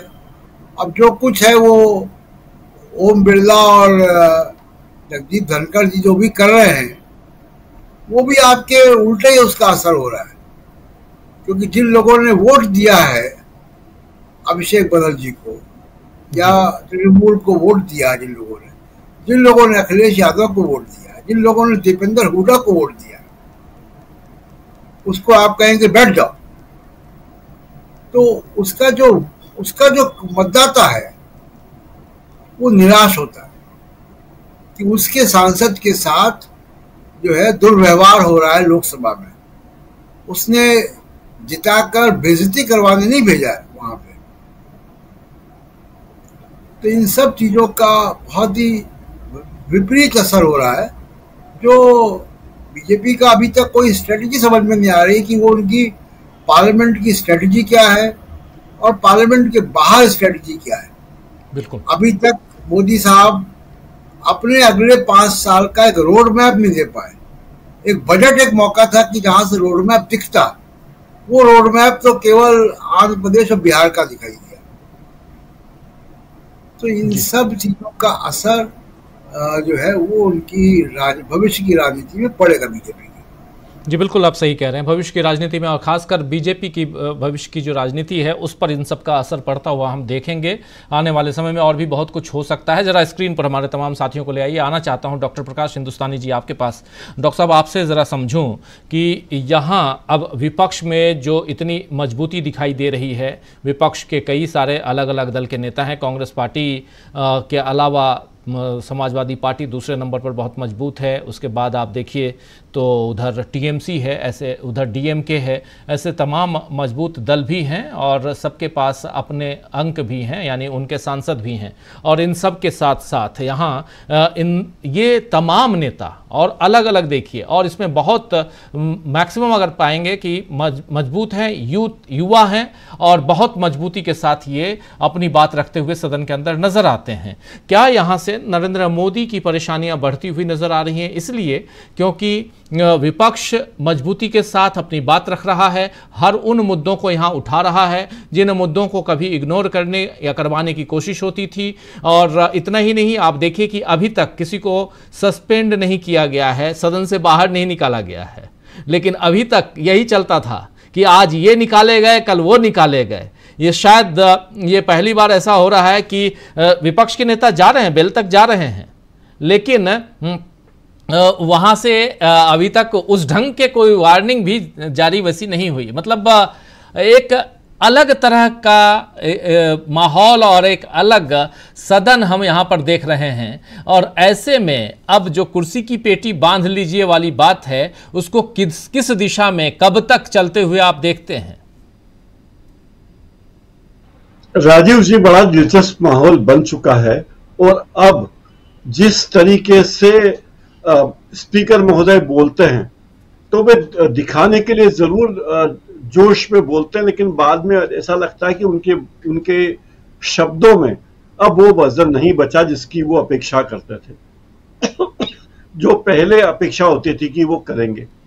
लेकिन बीजेपी के लोग अभी भी अपनी आदतों से बाज नहीं आ रहे हैं। अब उत्तर प्रदेश की बात में कहना चाहता हूं, मुजफ्फरनगर वाली सुप्रीम कोर्ट का झटका मिला कि आप दुकानदारों से नाम पट्टिका लगाने को बाध्य नहीं कर सकते। तो अब यशवीर महाराज जो है वो एक नया फार्मूला ले आए। उन्होंने कहा कि आप अपनी दुकान पे झंडा लगाइए, अगर आप हिंदू दुकानदार हैं जिसपे ओम लिखा हो तो केसरिया झंडा लगाइए जिसपे ओम लिखा हो और ये लगे कि ये आप हिंदू हैं। उन्होंने ये भी कहा कि आप वराह की प्रतिमा लगाएं जो विष्णु भगवान के स्वरूप माने जाते हैं, उनकी छोटी प्रतिमा अपने दुकान पर रखें। यानी आप देखिए सुप्रीम कोर्ट के कहने के बाद भी, सुप्रीम कोर्ट के झटके के बाद भी, और दुनिया में इतनी बेइज्जती इस प्रकरण में भारत की हुई, इसके बाद भी किसी को समझ नहीं आ रही या नहीं आना चाहती। और ये यशवीर महाराज योगी जी के खास है, उन्हीं के कहने पे उन्होंने ये आदेश निकलवाया था कि कांवड़ यात्रा के मार्ग में दुकानदार अपनी नाम पट्टिका, नंबर प्लेट और ये मोबाइल नंबर वगैरह लिखे, धर्म लिखे। एक और बात, अब कल एक फिल्म लगने वाली है द यूपी फाइल, उसमें योगी आदित्यनाथ को भगवान बनाने की कोशिश है। और जिस तरह का हिंदू मुसलमान अभी करने जा रहे हैं, ये लगता है सत्तारूढ़ पार्टी को कि संसद में वो हिंदू मुसलमान नहीं कर पा रहे हैं या उनकी बात को नकारा जा रहा है, तो वो जनता में जाके इस तरह की सांप्रदायिक बातें कर रहे हैं, सांप्रदायिकता फैला रहे हैं। तो ये सारी चीजें बड़ी चिंता की है। और सेंसस की बात जो अभी प्रशांत जी कह रहे थे, जनगणना होनी चाहिए, 1881 से होती आ रही है। अंग्रेजी हुकूमत थी तब भी होती थी, आजादी के बाद चीन का हमला हुआ, पाकिस्तान से युद्ध हुआ, तमाम चीजें हुई तब भी हुआ, भारत आजाद हुआ, भारत का विभाजन हुआ तब भी सेंसस तो हुआ। उसके बाद कोविड के बाद कई देशों में कोरोना के बाद हो चुकी है जनगणना, लेकिन हमारे देश में नहीं हो रही क्योंकि बहाना चाहिए। और जो बजट देना चाहिए था 13,000 करोड़ रुपए, उसके के साथ 1,200 समथिंग दे रहे हैं, क्योंकि ये सरकार चाहती नहीं कि सच्चाई सामने आए। उसे पता है कि प्रतिपक्ष इतना मजबूत है कि अगर उसे वो आंकड़े पेश कर पाएगा तो सरकारी आंकड़ों का जवाब देना इनके बस में नहीं होगा। विपक्ष कहेगा कि तो सरकारी आंकड़े कि देश में इतनी बेरोजगारी है, ये तो सरकारी आंकड़े हैं कि देश में जो प्रधानमंत्री कहते हैं कि इतने घर बने हैं, उतने घर नहीं बने। विपक्ष कहेगा ये सरकारी आंकड़े हैं, ये तो प्रधानमंत्री कह रहे थे कि हर घर में शौचालय हो, नहीं है, हर घर में नल से पानी नहीं आ रहा। तो सरकार ऐसा कोई काम करना नहीं चाहती क्योंकि उसने कुछ काम किया नहीं कि उसकी अगर वो करेगी, जनगणना कराएगी, जिसकी सब जानकारी होगी तो उसी की पोल खुलेगी। और इस सरकार में मनमोहन सिंह की या यूपीए सरकार जैसी हिम्मत नहीं है जो सरकार में रहते हुए सूचना का अधिकार जैसा कानून ले आए। और ये सरकार तो इस तरह के कानूनों को दबाने में, उसे कमजोर करने पे तुली हुई। तो कोई भी मौका ये छोड़ नहीं रहे हैं, आंकड़े जनता में आने नहीं देना चाहते, सूचना के अधिकार को कमजोर करना चाहते हैं। और बाहर जो प्रचार दुष्प्रचार कर रहे हैं उसका उद्देश्य यह है कि कैसे भी करके वोटों का ध्रुवीकरण बना रहे ताकि आगामी राज्यों में, 3-4 राज्यों में चुनाव हो रहे हैं वहां और उपचुनाव में फायदा लिया जा सके। तो झटके, जिस तरह ये हलाल हो रही सरकार, झटका तो नहीं कहना चाहिए, तो ये बड़ी चिंता की बात है। सरकार समझ रही कि क्या हो रहा है और उसकी स्थिति क्या होने वाली है। राजीव जी जी जी बिल्कुल। नवेंदु जी, आपको क्या लगता है आखिर क्यों बार बार इस सरकार पे, कमज़ोर सरकार, जैसे अभी कह रहे थे डॉक्टर प्रकाश हिंदुस्तानी जी की, जिस प्रकार हलाल हो रही है सरकार और सरकार भी उतने दबाव में है, जबकि सत्ता है 293 293 सीट्स का वो है, समर्थन है 240 प्लस बाकी ये सब कुछ है, उसके बाद भी कमज़ोर क्यों? राजीव जी, ये भी बहुत ही गहरा प्रश्न है। देखिए, मुझे लग रहा है कि ये सरकार इसलिए फिर भी कमजोर है कि पिछले 10 सालों में, 11 साल अब कहिए कि 11 सालों में पहली बार बीजेपी और उसकी सरकार को उसका सामना जो है लोकतंत्र से हो रहा है। अभी तक उसने लोकतंत्र देखा नहीं था। और लोकतंत्र से कैसे निपटा जाना चाहिए ये तमीज और तौर तरीका भी उसको नहीं पता था। तो वो बिल्कुल एक छत्र निरंकुश एक सरकार थी जो अपने भूते पार्टी बना करके और फिर सीटें ला करके वो राज कर रही थी। एटीट्यूड जो है वो जिस तरीके से बीजेपी और आरएसएस का है, जाहिर तौर पर उस एटीट्यूड में ही वो बात है कि वो लोकतंत्र को नहीं मानेंगे, वो संविधान को नहीं मानते हैं, वो मोहब्बत को नहीं मानते हैं, वो भाईचारे को नहीं मानते हैं।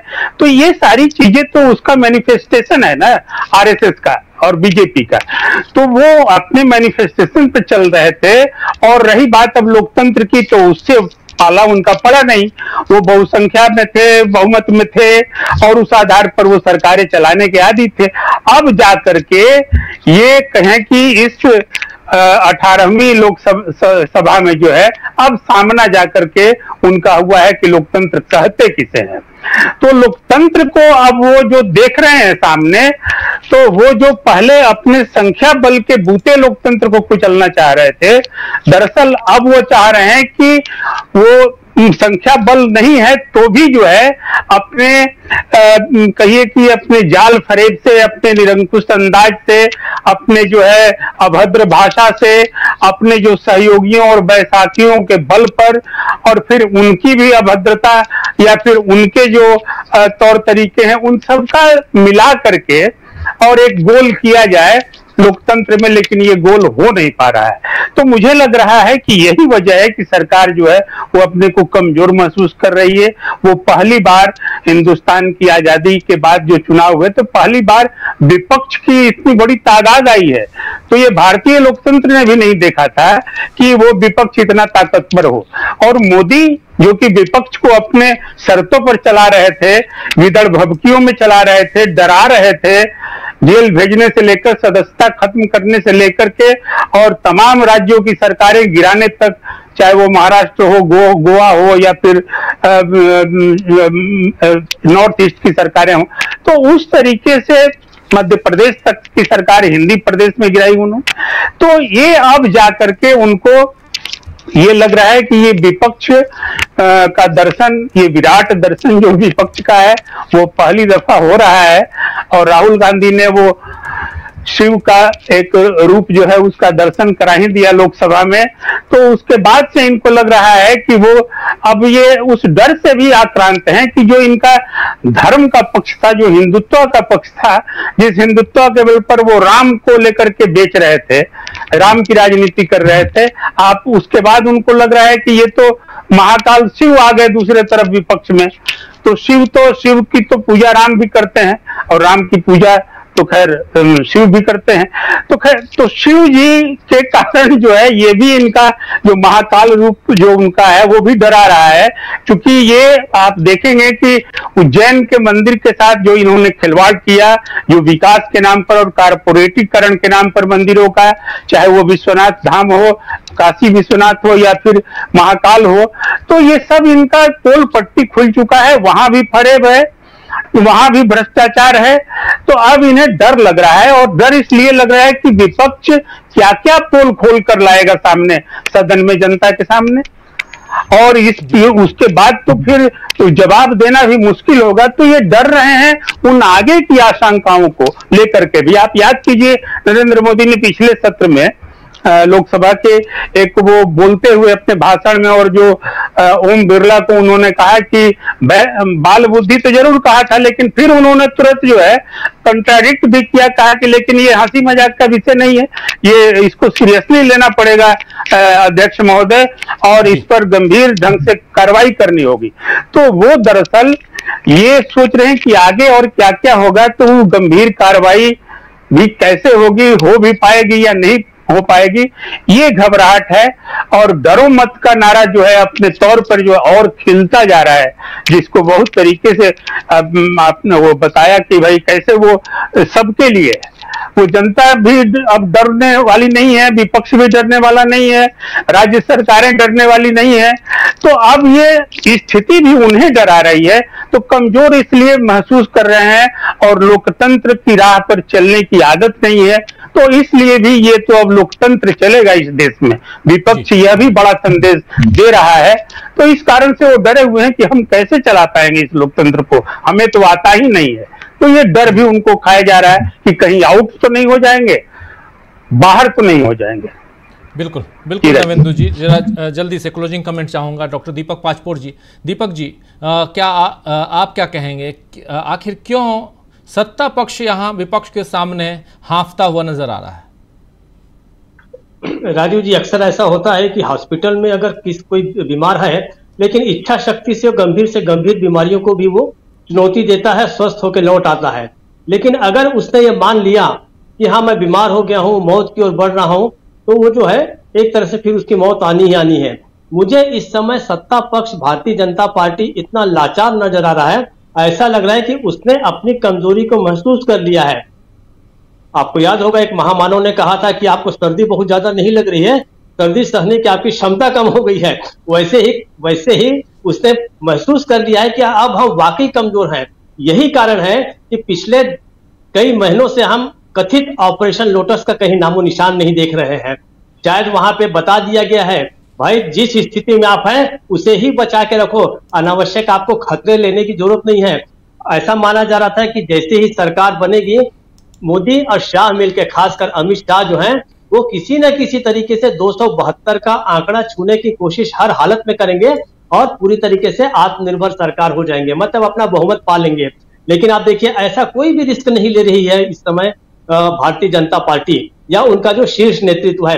बाकायदे सदन में बैठ रहे हैं उनके मंत्री, प्रधानमंत्री मोदी भी बैठ रहे हैं, उठ के वो ये भी कह रहे हैं कि वो विपक्ष के नेता हैं, मुझे उनकी बात का सम्मान रखना होगा, सम्मान करना होगा। ये सारा जो है उन्होंने महसूस कर लिया है कि ये जो है अब हम एक कमजोर सरकार हैं, किसी प्रकार से अपना अस्तित्व बचा के रखिए, वरना अगर आपने ज्यादा हाथ पांव मारने की कोशिश की, बहुमत पाने की कोशिश की, तो कोई समय नहीं लगेगा। नीतीश कुमार हो या कोई और दूसरे सहयोगी दल हो, उनको छिटकने में कोई देर नहीं लगेगी। और वो ये भी जानते हैं कि वहां तैयार विपक्ष खड़ा है, वो खुद आपको चेतावनी दे रहा है कि सीट बेल्ट को बांध के रखिए, आपके पास 12 टाइम है। तो कुल जमा सत्ता द्वारा ये मान लिया जाना कि हम कमजोर हैं, यही उसकी कमजोरी का मुझे लगता है सबसे बड़ा सबूत है। वो विपक्ष अपने आप में है मजबूत, लेकिन जैसे अहंकारी जिस प्रकार से कोशिशें करके सरकारों को गिराते थे अमित शाह मिलके या मोदी मिलके, वो इस समय नहीं कर रहे हैं। ये असली बात है और यही विपक्ष की जीत है। विपक्ष जान गया है कि ये बहुत ज्यादा हाथ पांव अगर हिलाएंगे तो हो सकता है कि इनके पास जो रहा सहा समर्थन है वो भी जाता रहेगा। आप किसी भी प्रकार से नीतीश कुमार या इनका जो समर्थन है चंद्रबाबू नायडू का, उसको सरकार टेकन फॉर ग्रांटेड बिल्कुल नहीं ले सकती। वो जानती है कि जब वापस ये अपना हाथ खींच ले। तो मुझे इसलिए लगता है कि झटके पे झटका, इसलिए आगे भी हम देखेंगे अपने लंबे समय तक जो है, जब तक ये सत्र चल रहा है वो तो है ही। सत्र खत्म होने के बाद आप देखिए बहुत तरह के आंदोलन जो है वो तैयारी में है। मुझे लगता है कि किसानों का बहुत बड़ा आंदोलन फिर से शुरू होगा। छात्र भी इस समय तैयार बैठे हुए हैं। छात्रों को अगर किसी ने एकजुट किया, बांग्लादेश से संदेश उन्हें आ रहा है कि किस प्रकार से वहां छात्र उतर आए सड़क पे।